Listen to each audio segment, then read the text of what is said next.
பொதுவாக இயேசு கிறிஸ்துவினுடைய வருகை குறித்து இப்போ இந்த காலகட்டத்தில், அதாவது இந்த அவருடைய வருகை நிறைவேறுகிற இந்த காலகட்டத்தில் நாம் அதிகமாக அதை குறித்து தியானிக்கிறதில்லை.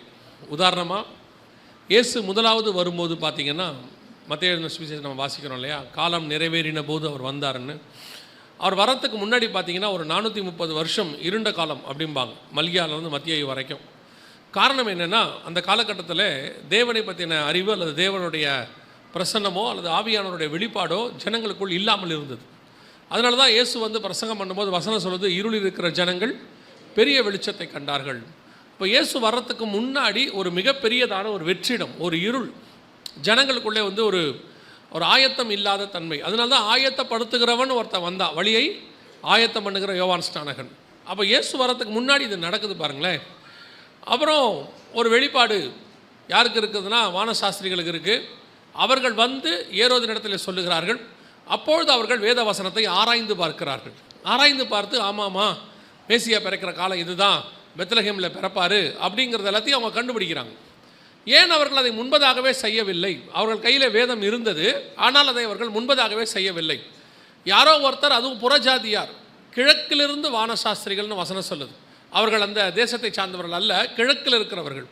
வெளியிருந்து ஒருத்தர் வந்து உள்ளே சொல்ல வேண்டியிருக்குது, உங்களுடைய மேசியா வரப்போகிறார் அப்படின்னு சொல்லி. அப்படியானால் கையில் வேதம் இருக்கிறது, எல்லாம் இருக்குது, ஆராய்ந்து பார்க்கிறவர்கள் இருக்கிறார்கள். ஆனால் அந்த வருகைக்கு ஆயத்தப்படாத கூட்டம் ஒன்று யூதர்களிடத்தில் காணப்பட்டது, இஸ்ரவேலிடத்தில் காணப்பட்டது. அதே மாதிரி தான் இப்போவும் இயேசு வருகிற காலம் நெருங்கி இருக்கிறது. ஆனால் இப்பொழுதும் திருச்சபைகள் பெரும்பான்மையானவை ஆயத்தம் இல்லாத தன்மை. அவங்களுடைய ஆயத்தம் எந்த அளவுக்கு இருக்குது அப்படின்னு கேட்டிங்கன்னா, இன்னும் ஒரு 100 வருஷம் நம்ம இங்கே இருக்க போகிறோம், இன்னொரு 200 வருஷம் இருக்க போகிறோம் அப்படிங்கிறதான ஒரு மனநிலை தான் இருக்குதே ஒழிய. ஆனால் வசனம் அப்படி சொல்லலை. ஆவியும் மனவாட்டியும் வா என்பார்களாக காத்திருக்க சொல்லுது பைபிள், நம்மளை எதிர்பார்த்திருக்க சொல்லுது. ஆவியும் மனவாட்டியும் வா என்பார்களாக ஒரு எதிர்பார்ப்போடு சபை இருக்கணும்.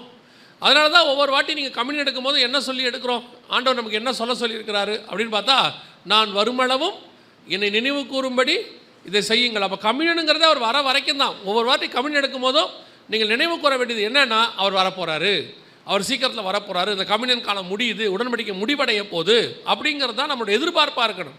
ஆனால் இன்றைக்கி சபைகள் அந்த எதிர்பார்ப்போடு இருக்குதா? யோசிச்சு பாருங்கள். இயேசு இன்னும் பரமேறிய போகலை.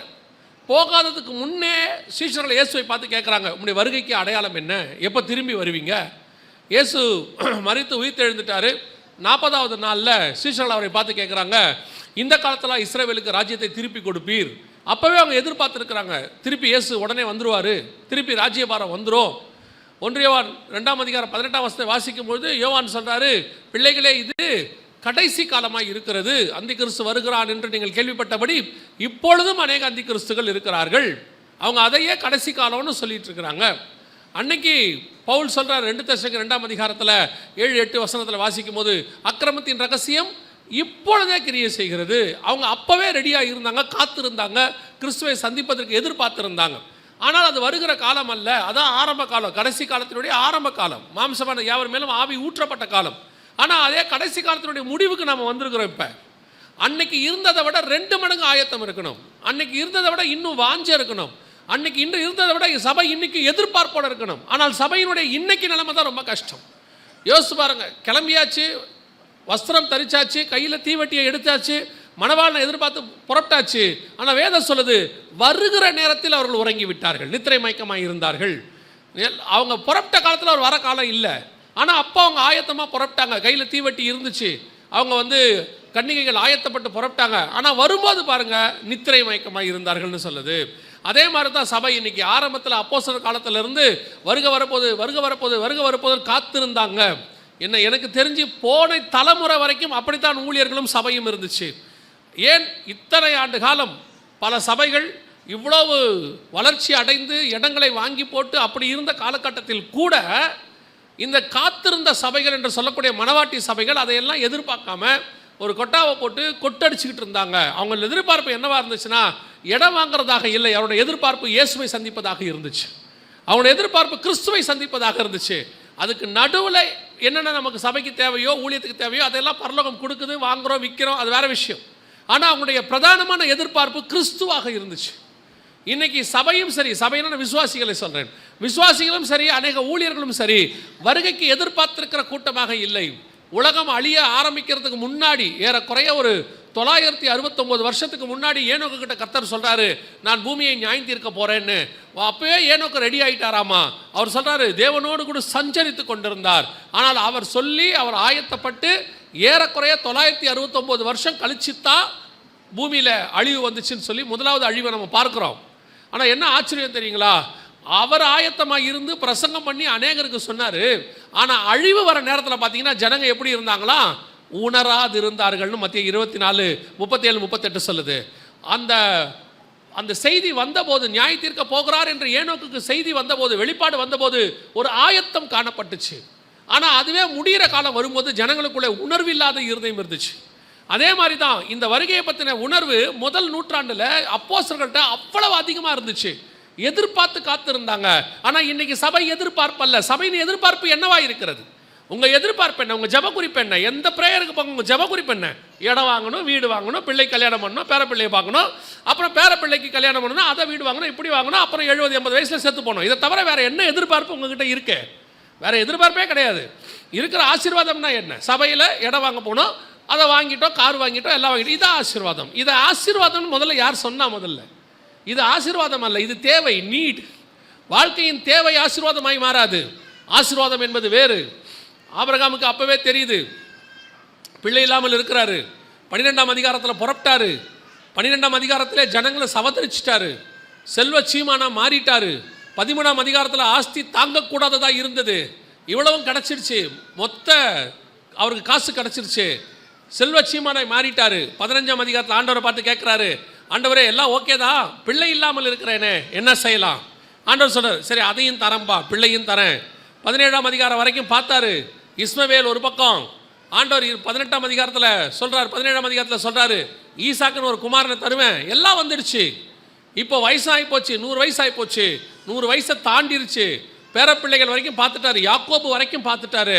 எல்லாம் பார்த்த பிறகு எபிரேயர் 11 சொல்றாரு, அவன் அதை அல்ல, அதிலும் மேன்மையான பரமதேசத்தையே அவன் நாடினான். பிள்ளை இல்லாத போது பிள்ளை தேடினான், சொத்து இல்லாத போது சொத்தை தேடினான், தேசம் இல்லாத போது தேசத்தை தேடினான். அவன் சொல்றான், ஆண்டவரே எதினால் இந்த தேசத்தை நான் சுதந்திரத்துக் கொள்வேன் என்று அறிந்து கொள்வேன்.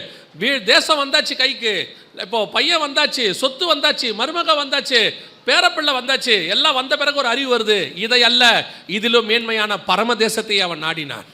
ஆனால் இன்னைக்கு சபை அப்படி அல்ல. இன்னைக்கு அதே நிலைமையில் தான் இருக்கு. அதனுடைய விளைவு என்ன? ஆண்டவர் வராருங்கிறதான ஆயத்தம் இன்னைக்கு சபைக்கு இல்லை.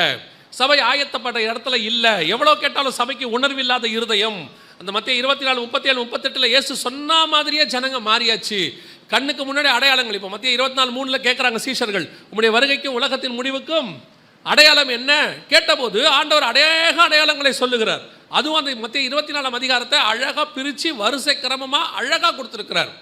அவருடைய சபை எடுத்துக்கொள்ளப்பட்ட ரகசிய வருகைக்கு முன்னாடி என்ன நடக்கும், எப்போ வேதனைகள் ஆரம்பிக்கும், 3.5 வருஷத்தின் முடிவில் என்ன நடக்கும், 7 வருஷத்தின் முடிவில் என்ன நடக்கும், அதுக்கப்புறம் இயேசு எப்படி பகிரங்கமாக வருவார், எல்லாம் அங்கே வருஷக்கிரமமாக அழகாக இருக்குது. மத்திய 24 அத்தனையும் நம்ம கையில் தான் எழுதி கொடுத்துருக்கு. ஏரோதுகிட்ட கொடுத்தா மாதிரி தான் இன்றைக்கி. ஏரோதுகிட்ட பைபிள் இருக்குதா இன்றைக்கி? அதாவது அவர் பழைய ஏற்பாடு வச்சிருக்கிறாரு. ஆனால் மேசியா பிறப்பார்னு தெரியாது, அவருக்கு எங்கே பிறப்பார்னு தெரியாது. அதே நிலைமை தான் இன்றைக்கி. கையில் பைபிள் இருக்குது, எல்லாம் இருக்குது. ஆனால் இயேசு வருவாரா, என்ன நடப்பார், அடையாளங்களை இயேசு எழுதி கொடுத்துட்டு போயிருக்கிறாரு. அடையாளங்களும் நடக்குது, நம்ம கண்ணுக்கு முன்னாடி அடையாளங்களும் நடந்துக்கிட்டு தான் இருக்கு. துல்லியமாக நடக்குது. நான் இன்னும் சொல்லுவேன், இந்த ஊழியத்தை நாங்கள் ஆரம்பித்த காலத்தில், ஏறக்குறைய நான் சொல்கிறது 20-22 வருஷத்துக்கு முன்னாடி சொல்கிறேன், ஆரம்பிக்கிற அந்த 20 வருஷத்தில் ஆரம்பிக்கிற காலத்தில் நடந்த அடையாளங்களை விட இந்த 20 வருஷத்தில் அதிகமாக நடக்குது. டெய்லி நடக்குது, அதிகமாக வந்துக்கிட்டே இருக்குது. ஆனாலும் அன்னைக்கு அந்த ஒரு 20-30 வருஷத்துக்கு முன்னாடி இருந்த பரிசுத்தவான்கள்ட்ட இருந்த ஒரு ஆயத்தம் இப்போ இல்லை. சபை சோரம் போகிற காலத்தில் காணப்படுகிறது. அநேக அடையாளங்களை ஆண்டவர் சொல்லி வைத்திருக்கிறார். ஒவ்வொரு அடையாளங்களும் துல்லியமாய் நிறைவேறிக்கிட்டே இருக்குது. அந்த அடையாளங்களை வைத்துக்கொண்டு என்ன செய்யணும்? வேதம் சொல்லுது, அற்புதங்களையும் அடையாளங்களையும் எதுக்காக கொடுத்தாராம்? வேத வாக்கியத்தை உறுதிப்படுத்தும்படிக்கு. அவர் அற்புதங்களினாலும் அடையாளங்களினாலும் வேத வாக்கியத்தை என்ன செய்தாராம்? உறுதிப்படுத்தினார். அப்போது இந்த அடையாளங்களெல்லாம் வச்சிட்டு இருக்கும்போது நம்ம ஒன்று தெரிஞ்சுக்கணும், வேத வாக்கியம் ரெடி ஆகுது, வேத வாக்கியம் உறுதிப்படுது, வசனத்தில் சொன்ன ஒவ்வொன்றும் என்ன செய்யுது? துல்லியமாக நடக்குது. இனி காலம் செல்லாது என்பதை புரிந்து கொள்வதற்காகத்தான் இந்த அடையாளங்கள். இந்த அடையாளங்கள் உங்களை பரலோகத்துக்கு கூட்டிகிட்டு போகாது. ஆனால் இந்த அடையாளம் பரலோகத்துக்கு போவதற்கு உங்களை ஆயத்தப்படுத்தும். எப்படி இயேசு பிறந்திருக்கிறார் என்பதை நட்சத்திரத்தை வச்சு ஒன்றும் பண்ண முடியாது. இப்போ நீங்களும் தான் வீட்டில் கிறிஸ்துமஸுக்கு வருஷம் ஸ்டார் கட்டி விடுறீங்க. எதுக்கு ஸ்டார் கட்டுறீங்கன்னு உங்களுக்கும் தெரியாது. கட்ட அதுக்கப்புறம் ஏன் கழட்டுறீங்கன்னு உங்களுக்கு தெரியாது. கேட்டால் எங்கள் வீட்டில் இயேசு பிறந்திருக்கிறாரும்பீங்க. சரி விட்டுருவோம், நம்ம அதை பற்றி பேசினோம்னா வேறு பிரச்சனையாகி போயிடும். அப்படியா? அந்த இயேசு ஸ்டார் கட்டுறதுக்கும் இயேசு உங்கள் வீட்டில் பிறந்திருக்கிறதுக்கும் என்ன கிடையாது, ஒரு சம்மந்தம் இல்லை. அது இடத்த கொண்டு வந்து காட்டுச்சு, அது போயிடுச்சு. அது வேலையை அது செஞ்சுட்டு என்ன செஞ்சிருச்சு, போயிடுச்சு. இப்போ நாங்கள் இங்கே வரும்போது பார்த்தீங்கன்னா சில போர்டு வச்சுருக்குறாங்க, இந்த சபைக்கு வர வழியில் இந்த ஊரப்பாக்கம், பெருங்குளத்தூர் இப்படின்னு இந்த இடத்துக்கு வர்றதுக்கு அதெல்லாம் போர்டு காட்டுச்சு. நம்ம கொண்டு போய் போர்டை கொண்டு போய் வீட்லேயே தொங்க விட முடியும்? இந்த போர்டு தான் நான் அந்த சர்ச்சுக்கு போகிறதுக்கு வழி காட்டுச்சு. பெருங்குளத்தூர் போர்டை எங்கள் வீட்டில் தொங்க விட்டால் என்ன ஆகும்? நீங்கள் அதுக்கு பதிலாக தான் ஸ்டாரை தொங்க விட்டுருக்கிறீங்க. வேற ஒன்றும் பெரிய விஷயம்லாம் இல்லை. சரி தொங்க விடுங்க, அது உங்கள் இஷ்டம். நீங்கள் சொன்னாலும் கேட்க போகிறது இல்லைன்னு வச்சுக்கோங்களேன். அதில் என்ன ஒரு பெரிய ஆச்சரியம்னா, நீங்கள் தான் தொங்க விடுவீங்க, ஜனவரி மாதம் நீங்களே கழட்டுருவீங்க. என்னன்னு கேட்டால் இயேசுநாதர் பிறந்தார், இப்போ வீட்டை விட்டு போயிட்டாருன்னு அர்த்தம். இருந்தால் தானே ஸ்டார் அங்கே இருக்கும். பிள்ளை இருக்கிற ஸ்தலம் வரைக்கும் தானே நட்சத்திரம் வரும். அப்போ நட்சத்திரம் இல்லைன்னா அங்கே பிள்ளை இல்லைன்னு அர்த்தம். அவ்வளோதான். அப்போது நான் எதுக்கு சொல்ல வரேன், இப்போ ஸ்டாருக்காக சொல்ல வரல. அந்த அடையாளங்களை வைத்துக்கொண்டு அவர்கள் வேத வாக்கியத்தை ஆராய்ந்து பார்த்தார்கள். இப்போ நம்ம அடையாளங்களை வைத்துக்கொண்டு பரலோகத்துக்கு போக முடியாது. அதை வைத்துக்கொண்டு என்ன செய்யணும், வேத வாக்கியத்தை ஆராய்ந்து பார்க்கணும். அந்த கரெக்டாக இருக்கா, வேதத்தில் சொன்னபடி இருக்குதா. அதுதான் ஒரு விஷயத்தை மாத்திரம் இன்னைக்கு இந்த முதலாம் நாளில் நாம் பார்க்க போகிறோம். அந்த மத்தேயு எழுதின சுவிசேஷம் 24ஆம் அதிகாரத்தில் இயேசுவை பார்த்து அவர்கள் கேள்வி கேட்டார்கள், நம்முடைய வருகைக்கும் உலகத்தின் முடிவுக்கும் அடையாளம் என்ன எங்களுக்கு சொல்ல வேண்டும் என்றார்கள். அதற்கு இயேசு சொன்ன நிறைய அடையாளங்கள் இருக்குது. அதாவது வருகைக்கு முன்னாடி சபை எடுத்துக்கொள்ளப்படுவதற்கு முன்பதாக நடைபெறக்கூடிய அடையாளங்களாக 7 முக்கியமான அடையாளங்களை அங்கே சொல்லி இருக்கிறார். ஜனத்துக்கு விரோதமாய் ஜனம், ராஜ்யத்துக்கு விரோதமாய் ராஜ்யம், யுத்தங்களின் செய்திகளையும் கேள்விப்படுவீர்கள். அப்புறம் வந்துட்டு அநேகரின் நாமத்தை தெரிந்துக்கொண்டு நானே கிறிஸ்து என்று சொல்லி உங்களை வஞ்சிப்பார்கள். அப்புறம் பூமி எதிர்ச்சிகள், கொள்ளை நோய்கள், பஞ்சங்கள் எல்லாம் கொடுத்துருக்கிறார், வரிசையாக கொடுத்துருக்கிறாரு. அதில் ஒரே ஒரு காரியத்தை மாத்திரம் இப்போ நாம் பார்க்க போகிறோம். காரணம் இப்போ அது நடந்துக்கிட்டே இருக்குது. இன்னும் ஒரு சில நாட்கள், மாதங்கள், வருஷங்களுக்குள்ள அந்த அடையாளத்தினுடைய உச்சத்தை நீங்கள் பார்ப்பீர்கள். அதுக்கு தான் உங்களுக்கு இதை நாங்கள் சொல்கிறோம். மத்தேயு சுவிசேஷம் 24ஆம் அதிகாரத்தில் இயேசு சொன்ன அடையாளங்களில் 1 6வது வசனத்தை வாசியுங்கள். யுத்தங்களின் செய்திகளையும் கேள்விப்படுவீர்கள். கலங்காதபடி எச்சரிக்கையாயிருங்கள். இவைகள் எல்லாம் சம்பவிக்க வேண்டியதே, ஆனாலும் முடிவு உடனே வராது. இந்த முடிவு உடனே வராது அப்படின்னா நீங்கள் அதை வேறு மாதிரி எடுத்துக்கக்கூடாது. ஓஹோ, அப்போ வருகை இப்போ வராது போல அப்படின்னு எடுத்துக்கூடாது. அவங்க என்ன கேள்வி கேட்டாங்க அந்த முன்னாடி 3வது வசனத்துலன்னா, உம்முடைய வருகைக்கும் என்ன கேட்டாங்க, உம்முடைய வருகைக்கும் உலகத்தின் முடிவுக்கும் அடையாளம் என்ன? அப்போது இதெல்லாம் சம்பவிக்கும், ஆனால் எந்த முடிவு வராது? உலகத்தின் முடிவு உடனே வராது. உலகம் இன்றைக்கி நாளைக்கெலாம் என்ன செய்யாது, முடிவாது. நாங்கள் ஏற்கனவே இந்த பைபிள் டைம் லைனில் சொல்லியிருக்கோம். பைபிள் டைம் லைன்னா அடுத்தடுத்து என்ன நடக்கும்னு பைபிள் சொல்லி வச்சுருக்கு. அதில் மிக முக்கியமான பாயிண்டில் முக்கியமான விஷயம் என்னென்னா, அடுத்து நடைபெற வேண்டியது மிக முக்கியமான ஒரு யுத்தம் இப்போ ஸ்டார்ட் ஆகிடுச்சு. இப்போ அதை தான் பார்க்க போகிறோம். அந்த யுத்தத்தின் முடிவில் நடுவிலையோ எப்போ வேணாலும் இயேசு கிறிஸ்துவின் சபை எடுத்துக்கொள்ளப்படுதல், ரகசிய வருகை நம்ம சொல்கிறோம், சபை எடுத்துக்கொள்ளப்படுதல். அதற்கு பிறகு 7 ஆண்டு கால உபத்திரவம். அந்த 7 ஆண்டு கால உபத்திரவத்தின் முடிவிலே இயேசுவின் பகிரங்க வருகை. இயேசுவின் பகிரங்க வருகையில் அர்மேகதான் யுத்தம். அர்மேகதான் யுத்தத்தின் முடிவிலே 1000 வருட அரசாட்சி. 1000 வருஷ அரசாட்சியின் முடிவில் சாத்தான் கொஞ்ச காலம் கட்டவிழ்க்கப்பட வேண்டும். சாத்தான் கட்டவிழ்க்கப்பட்ட பிறகு இன்னும் கொஞ்சம் காலம் கழித்து ஒரு யுத்தம் ஒன்று வரும். அந்த யுத்தத்தின் முடிவில் நியாய தீர்ப்பு, வெள்ளை சிங்காசன நியாய தீர்ப்பு. அதற்கு பிறகு புதிய எருசலேம், நித்தியம். இதுதான் பைபிள் கொடுத்துருக்கு. ஸோ கணக்குப்படி பார்த்தோம்னா ஒருவேளை இப்போ வருகை வந்து இன்றைக்கி வருகை வந்து நாம் எல்லாம் போயிட்டோன்னு ஒரு நம்பிக்கை உங்களுக்கு இருக்குது தானே? இருக்கா இல்லையா? சரி, இல்லாதவங்களை விட்டுருவோம். இருக்கிறவங்க சொல்லுங்கள், எத்தனை பேர் வருகையில் போவோம் நம்பிக்கையில் இருக்கிறீங்க? சரி சரி ரைட். அப்படி நம்ம வருகையில் போயிட்டோன்னு வச்சுக்கோங்களேன். போன பிறகு 7 வருஷம் உபத்திரவ காலமும், அடுத்து 1000 வருஷ அரசாட்சி இருக்குது. அதற்கு பிறகு கொஞ்ச காலம் சாத்தான் கட்டவிழ்க்கப்பட வேண்டியிருக்கு. ஸோ இந்த கணக்கெல்லாம் பார்த்தோம்னா குறைஞ்சபட்சம் இந்த பூமியானது 1007 வருஷத்துக்கு இருக்கும். திடீர்னு சயின்டிஸ்ட்டு சொல்லுவாங்க. அப்புறம் உங்களுக்கு இதிலெல்லாம் வரும். நீங்கள் பார்த்தீங்கன்னா வாட்ஸ்அப்பில், ஃபேஸ்புக்கில், நெட்லலாம் வரும். என்ன சொல்லுவாங்கன்னா, பூமி அழிய போகுது, அங்கே அதாக போகுது, இதாக போகுது. எதானாலும் பூமி இருக்கும். எப்போ வரைக்கும் இருக்கும்? பைபிள் படி இன்னைக்கு வருகை வந்தால் 1007 வருஷம். எப்போ வருகை வருதோ அதை விட 1007 வருஷம் இருக்கும். அதுக்கப்புறமும் இருக்கும். அதுக்கப்புறம் கொஞ்சம் காலம் கட்டவிழ்க்கப்படணும், அதெல்லாம் இருக்குது. அதனால் நம்ம பேசுகிறது பூமியினுடைய அழிவை குறித்து அல்ல. இங்கே அவங்க கேட்குறது முடிவு, உலகத்தின் முடிவு அப்படின்னு கேட்குறாங்க. நம்ம அந்த முடிவை குறித்து இப்போ பேசலை.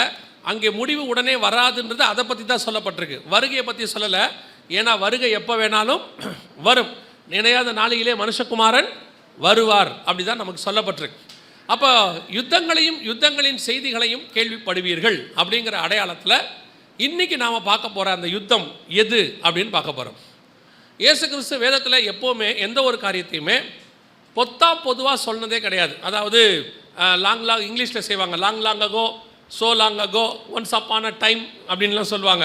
அது எப்போ நடந்துச்சுன்னு தெரியாது. அதை கேட்டிங்கன்னா முன்னொரு காலத்தில் சயின்ஸில் கூட சொல்லுவாங்க, உலகம் எப்போ வச்சுன்னா பல மில்லியன் வருஷங்களுக்கு முன்பாக அப்படிம்பாங்க. எப்படிங்க இந்த கணக்கு சொல்கிறீங்கன்னா, ஒரு அசம்ஷன் இப்படி இருந்திருக்கலாம் அப்படிம்பாங்க. நம்ம பைபிளை பொறுத்த வரைக்கும் அப்படி ஒரு கணக்கே இல்லை. எல்லாத்துக்கும் பைபிளில் என்ன இருக்குது? கணக்கு இருக்குது. இப்போ நோவாவுடைய ஜலப்பிரளயம் வந்துச்சு. ஜலப்பிரளயம் வரும்போது கூட டேட்டோட மாதத்தோட ஆண்டவர் கொடுத்துருக்கிறாரு. நோவாவுக்கு 600ஆம் வயதாகும் வருஷம் 2ஆம் மாதம் 17ஆம் தேதியாகிய அந்நாளிலே அப்படின்னு வசனம் எவ்வளோ தெளிவாக இருக்கு பாருங்க. எசேக்கியேல் தீர்க்க தரிசனம் வரைப்பார். வசனம் அழகாக சொல்லும், 6ஆவது வருஷம் 6ஆவது மாதம் நான் என் வீட்டில் உட்கார்ந்திருக்கும் பொழுது அப்படின்னு வசனம் சொல்லும். ஒவ்வொரு இடத்துலையும் தரியு அரசாண்ட 2ஆம் வருஷம் அப்படிம்பார் தானியேல். எந்த காலத்தில் இந்த தீர்க்க தரிசனம் உரைக்கப்பட்டதுங்கிறத கூட தெளிவாக பைபிள் சொல்லும். அப்படி இருக்கும்போது ஆண்டவர் யுத்தங்களின் செய்திகளையும் கேள்விப்படுவீர்கள் அப்படின்னு சொல்லும்போது ஏதோ பொதுவாக ஆண்டவர் சொல்கிறாரா? ஏன்னு சொன்னால், இயேசு சொல்லிவிட்டு போய் 2000 வருஷத்துக்கிட்ட ஆகப்போது. இந்த இடைப்பட்ட காலத்தில் மட்டும் இந்த யுத்தத்தை கணிக்கிறவங்க, யுத்தத்தை பற்றி கால்குலேட் பண்ணுறவங்க என்ன சொல்கிறாங்க அப்படின்னு கேட்டிங்கன்னா, பெரிய யுத்தம் அப்படின்னா லட்சக்கணக்கில் ஜனங்க செத்து போனது. அந்த மாதிரி பெரிய யுத்தம் மட்டுமே ஒரு 3000 யுத்தம் நடந்திருக்குதான். பூமியில் இது வரைக்கும் 3000 யுத்தம் நடந்திருக்கான். சின்ன யுத்தங்களுக்கு கணக்கே இல்லை. சின்ன யுத்தம்னா ஒரு நாட்டுக்கு இன்னொரு நாட்டுக்கு நடுவில் அப்பப்போ நடக்கும்ல, சிற்றரசர்கள்லாம் சண்டை போட்டுப்பாங்களே, அந்த யுத்தத்துக்கெல்லாம் கணக்கே கிடையாது. அது எத்தனையோ 1000 யுத்தம் நடந்திருக்குதாமா. அப்போ எந்த யுத்தத்தை இயேசு சொல்லுகிறார்? இயேசு சொல்லக்கூடிய யுத்தம் எது அப்படின்னு கேட்டிங்கன்னா, வாசிங்க எசேக்கியேல் புஸ்தகம் 38ஆம் அதிகாரம் 8வது வசனத்தை வாசிங்க. எசேக்கியேல் புஸ்தகம் 38ஆம் அதிகாரம் 8வது வசனம். அநேக நாட்களுக்கு பிற்பாடு நீ விசாரிக்கப்படுவாய். பட்டயத்துக்கு நீங்களாகி பற்பல ஜனங்களிலிருந்து சேர்த்து கொள்ளப்பட்டு வந்தவர்களில் தேசத்தின் கடைசி வருஷங்களிலே வருவாய். இது யாரை பத்தி சொல்லப்பட்டிருக்கிறது? கடைசி வருஷங்களில் இந்த யுத்தம் நடக்கும் அப்படின்னு வசனம் தெளிவாக சொல்லுது.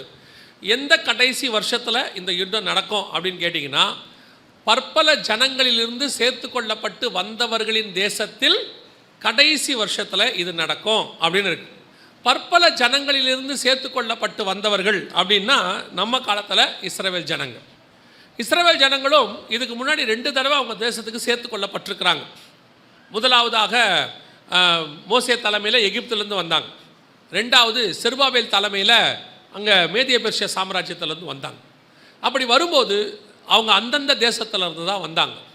ஆனால் வசனம் சொல்லுது, பற்பல ஜனங்களிலிருந்து சேர்த்து கொள்ளப்பட்டு வந்தவர்களின் தேசத்தின் கடைசி வருஷம். இது யாரை பற்றி, எந்த ஜனங்கள் நேரடியாக வசனத்தில் உங்களுக்கு வேணும்னா அதே அதிகாரம் 16வது வசனத்தை வாசிங்க. 38:16. நீ தேசத்தை கார்மேகம் போல் மூட என் ஜனமாகிய இஸ்ரவேலுக்கு விரோதமாக எழும்பி வருவாய். அப்ப வசனம் தெளிவா இருக்கு. இஸ்ரவேலுக்கு விரோதமாகத்தான் இந்த யுத்தம் என்ன செய்யும், நடக்கும் அப்படின்னு இருக்கு. தேசத்தை இதான் பற்பல ஜனங்களிலிருந்து சேர்த்து கொள்ளப்பட்டு வந்தவர்களின் தேசம். நல்லா கவனிங்க, இவங்க சேர்த்து கொள்ளப்படுறாங்க. இந்த வீடியோ பாருங்க, இது ரொம்ப முக்கியமான ஒரு வீடியோ. என்னன்னா, இது இவங்க ஏறக்குறைய 1918 ஆரம்பித்து 1948 ராஜ்யபாரமாகி 2020 வரைக்கும் வந்துக்கிட்டே இருக்கிறாங்க. எல்லா ஜனங்கள்லேருந்து சேர்த்து கொள்ளப்படுறாங்க. ரஷ்யாவிலேருந்து, ஜெர்மனியிலேருந்து அப்படியே வந்தாங்க. இந்தியாவிலேருந்து கூட போனாங்க. இது பின்னாடி அந்த ஃப்ளைட்டை பார்த்தா உங்களுக்கு தெரியும். அந்த ஃப்ளைட்டில் பார்த்தீங்கன்னா கவனிச்சு பாருங்கள், எங்கன்னு போட்டிருக்கு பாருங்கள். உக்ரைன்லேருந்து இவங்க புறப்பட்டு வந்தாங்க. இவங்க வந்ததுக்கு அப்புறம் தான் உக்ரைனில் ரஷ்யா பிரச்சனை ஆரம்பிச்சிச்சு. இதான் லாஸ்ட் பேட்ச். இவங்க வந்ததுக்கு பிறகு இந்த உக்ரைன் ரஷ்யா பிரச்சனை ஆரம்பிச்சிச்சு. கடைசியாக உக்ரைன்லேருந்து இவர்கள் புறப்பட்டு வந்தார்கள். அதிலிருந்து தான் மற்ற பெரிய பிரச்சனைகள்லாம் கொஞ்சம் கொஞ்சமாக ஆரம்பிச்சுக்கிட்டே வந்துச்சு. 2021 ஆரம்பிச்சுட்டு வந்துச்சு. இதான் இந்த பேட்ச் மிக முக்கியமான ஒரு பேட்ச். இந்த பேட்சுக்கு விரோதமாக யுத்தம் நடக்கும். இப்போ நான் உங்களுக்கு சொல்கிறதையெல்லாம் நல்லா கவனிங்க. ஒருவேளை கொஞ்சம் பாடம் மாதிரி இருக்கும், இல்லை ஹிஸ்ட்ரி பாடம் மாதிரி இருக்கும். எப்படி இருந்தாலும் கவனிங்க. ஏன்னா இது நடக்க போகிற சம்பவம் நடக்க ஆரம்பிச்சிருச்சு. இது நடக்கும்னு நாங்கள் ஒரு பைபிள் இந்த வசனத்தை தான் எடுத்து நாங்கள் தீர்க்க தரிசனம் சொல்கிறது இல்லை. பைபிளில் உள்ள தீர்க்க தரிசனத்தை கிட்டத்தட்ட 20 வருஷமாக சொல்கிறோம் இப்படி நடக்க போகுதுன்னு. இப்போ நடக்க ஆரம்பிச்சிருச்சு. அதுக்கு தான் உங்களுக்கு சொல்கிறோம், கவனிச்சுட்டே வாங்க. ஏதோ பாடம் எடுக்கிறாங்க, ஹிஸ்ட்ரி எடுக்கிறாங்க, நமக்கு எதுக்கு ஸ்கூலில் உட்காந்து தூங்குற மாதிரி தூங்கிற போறியா? அதுக்கப்புறம் உங்களுக்கு தான் நஷ்டம். அதுக்கு தான் சொல்ல வரேன், கவனிங்க. இவர்கள் பற்பல ஜனங்களிலிருந்து சேர்த்து கொள்ளப்பட்ட இஸ்ரவேலுக்கு விரோதமாக நீ வருவாய் அப்படின்னு இருக்கு. யாரை பற்றி சொல்லப்பட்டிருக்கிறது? யார் வருவா? எதிரி யாரு அப்படின்னு கேட்டிங்கன்னா எசேக்கியேல் 38:2 வாசிங்க. வாசிக்கிறவங்க எங்கே இருக்கிறாங்க? எங்கே இருக்காங்க வாசிக்கிறவங்க? கை தூக்குங்க. கொஞ்சம் வேகமாக வாசிக்கணும். வாசிங்க 38:2. மனுபுத்திரனே, அந்த கேபினுக்கு ஒரு லைட் போட்டு கொடுங்கப்பா, பாவம் இருட்டில் வாசிக்கிறாங்க போல. வாசிங்க. மனுபுத்திரனே, மேசேக் தூபால் ஜாதிகளின் தலைமையான அதிபதியாகிய மாகோகு தேசத்தானான கோகுக்கு எதிராக நீ உன் முகத்தை திருப்பி. யாரை பற்றி ஆண்டவர் அந்த இடத்துல சொல்கிறாரு அப்படின்னு கேட்டால் பார்க்கறதுக்கு என்னமோ வித்தியாசமான பேர் மாதிரி தெரியும். மனுபுத்திரனே, மேசேக் தூபால் ஜாதிகளின் தலைமையான அதிபதியாகிய மாகோகு தேசத்தானாகிய கோகுக்கு எதிராக நீ உன் முகத்தை திருப்பி அப்படின்னா ஆண்டவர் யாரை பற்றி சொல்கிறாரு அப்படின்னு நம்ம தெரிஞ்சுப்போம் இல்லையா? ஸோ யாருன்றதை நான் இப்போ இருக்க பேரை சொல்லிட்டேன்னா அது எப்படி அப்படின்னு உங்களுக்கு கொஸ்டின் வரும். முதல்ல அவங்க எங்கே இருக்கிறாங்கன்னு சொல்லியிருக்கிறார் ஆண்டவர். அதுக்கப்புறமா அந்த பேரை அவங்களுக்கு சொல்கிறேன், ஈஸியாக புரியும். 39:2 வாசிங்க. எசேக்கியேல் 39:2. நான் உன்னை திருப்பி உன்னை 6 துறடுகளால் இழுத்து உன்னை வடபுறங்களில் இருந்து எழும்பவும். எந்த பக்கத்துல இருந்து? வடபுறங்களிலிருந்து எழும்பவும். ஃப்ரம் நார்தன் ப்ராவின்ஸ்னு ஒரு சில டிரான்ஸ்லேஷன்ல இருக்கும், ஃப்ரம் நார்த் சைடுன்னு இருக்கும். வடக்கு பக்கத்துல இருந்து வரணும். இஸ்ரவேலுக்கு வடக்கு பக்கத்துல இருந்து ஒரு நாடு வரணும். அதான் இஸ்ரவேலுக்கு விரோதமாக எழும்ப வேண்டிய நாடு. இந்த நாடு தான் இஸ்ரவேலுக்கு விரோதமாக கடைசி காலங்களில் நீ வருவாய் அப்படின்னு இருக்கு. இந்த தீர்க்க தரிசனத்தை உரைக்கும் போது அங்கே சொல்லப்பட்ட நாடுகள் எதுவும் இல்லை. நல்லா புரிஞ்சுக்கொள்ளுங்க. ஏன்னா இஸ்ரவேல் தேசமே அப்போ அடிமையாக இருக்குது. எசேக்கியேல் அடிமையாக இருக்கிற காலத்தில் எழுதுறது. இஸ்ரவேல் தேசமே எங்கே இருக்குது? அடிமையாக இருக்கிறது. அப்போ தான் அது எழுதப்படுகிறது. ஸோ இஸ்ரவேல்னு ஒரு தனி நாடு அப்போ இல்லை. இன்னொன்று, இப்போ அந்த இடத்துல சொல்லப்பட்ட எதிரி நாடு யார் அப்படின்னு கேட்டிங்கன்னா தமிழில் மேசேக் தூபால் ஜாதிகளின் தலைமையான அதிபதியாகிய அப்படின்னு இருக்குது இல்லையா? தமிழில் அந்த வார்த்தையை டிரான்ஸ்லேட் பண்ணிட்டாங்க. வார்த்தை இருக்குது, அதுக்கு அர்த்தத்தை சொல்லிட்டாங்க. அந்த வேர்டை இப்போ உதாரணமாக இயேசுன்னு வர இடத்துலலாம் இயேசுன்னு தானே எழுதணும். ரட்சகர்னு எழுதிட்டா அது இயேசுன்றது நமக்கு புரியாது இல்லை. அந்த பேரை என்ன செய்யக்கூடாது? டிரான்ஸ்லேட் பண்ணக்கூடாது. அவங்க டிரான்ஸ்லேட் பண்ணிட்டாங்க. அங்கே NKJV வெர்ஷன், இங்கிலீஷ் வெர்ஷனில், அதற்கு பிறகு மலையாளத்தில், ஹிந்தியில் எல்லாத்துலேயும் அந்த வார்த்தை இருக்குது, நீங்கள் படிக்க முடியும். த சீஃப் பிரின்ஸ் ஆஃப் ரோஷ் அப்படிங்கிற ஒரு வார்த்தை இருக்கும். வடப்பக்கத்திலேருந்து ரோஷ் என்கிறதான ஒருத்தர் எழும்பி வருவார் அப்படின்னு இருக்கு. அதுவே நீங்கள் மலையாளத்தில் பார்த்தீங்கன்னா ரோஷே அப்படின்னு இருக்கும். அப்புறம் சில மொழிகளில் ருஷே அப்படின்னு இருக்கும். ரஷ்யாவை குறிக்கிற வார்த்தை. இப்போ நம்ம இங்கிலீஷில் தான் ரஷ்யான்னு சொல்கிறோம். அதுவே நீங்கள் சில லாங்குவேஜில் ருஷ்யாம்பாங்க. நீங்கள் பார்க்கும்போது ருஷ்யான்னு சொல்லுவாங்க. வடக்கு பக்கத்துலேருந்து வரணும். இஸ்ரவேலோடைய எருசலேம் மேலே புள்ளியை வச்சு ஒரு கோடு நேராக வடக்கு பக்கம் போட்டிங்கன்னா அது நேராக போய் மாஸ்கோ, ரஷ்யாவுடைய தலைநகரத்தில் தான் நிற்கும். கடைசி நாட்களில் ரஷ்யா எழும்பி வர வேண்டும். அதுலேயும் பெரிய ஆச்சரியம் என்னன்னு கேட்டிங்கன்னா ரஷ்யாவுக்கு உதவி செய்யக்கூடிய நம்பர் 1 நாடு எது? ரஷ்யாவுக்கு உதவி செய்கிற நம்பர் 1 நாடு எதுன்னு ஆண்டவர் சொல்லியிருப்பார். இந்த வசனம் ஏறக்குறைய 2500 வருஷத்துக்கு முன்னாடி. அதான் ரொம்ப முக்கியம். அந்த 5வது வசனம் 38:5 வாசிங்க பார்ப்போம். அவர்களோடு கூட பெர்சியான்னு இருக்கு பார்த்தீங்களா? அவர்களோடு கூட ஃபர்ஸ்ட் யார் இருக்கிறா? பெர்ஷியா. இன்னைக்கு ரஷ்யா கூட இருக்கிற நம்பர் 1 நாடு எதுன்னு கேட்டால் ஈரான் ஒரு நாடு இருக்கு. உங்க எல்லாருக்கும் தெரியும். ஈரான் தான் ரஷ்யாவோட செல்ல பிள்ளை. இந்த ஈரானுக்கு 1984 வரைக்கும் இருக்கிற பேர் தான் பெர்ஷியா. 1984 தான் இந்த பேர் ஈரான் என்று மாற்றப்பட்டது. அது வரைக்கும் அதுக்கு பேர் என்னது? பெர்ஷியா. ஷா மன்னர் அப்படின்னு ஒருத்தர் ஆட்சி பண்ணிக்கிட்டு இருந்தார். அவர் காலத்தில் அயதுல்லா கொமேனிங்கிற ஒருத்தர் புரட்சி ஏற்படுத்தி நாட்டை கைப்பற்றி இந்த நாட்டுக்கு ஈரான்னு பேர் மாற்றினாங்க. ஆனால் அந்த இடத்துல இருக்கிற பெர்ஷியாங்கிறது யாரை குறிக்குதுன்னா இன்றைக்கி இருக்கிற ஈரானை குறிக்குது. அன்னைக்கு ஆண்டவர் சொல்கிறாரு, உன்னோடு கூட ஃபஸ்ட்டு யார் இருப்பா?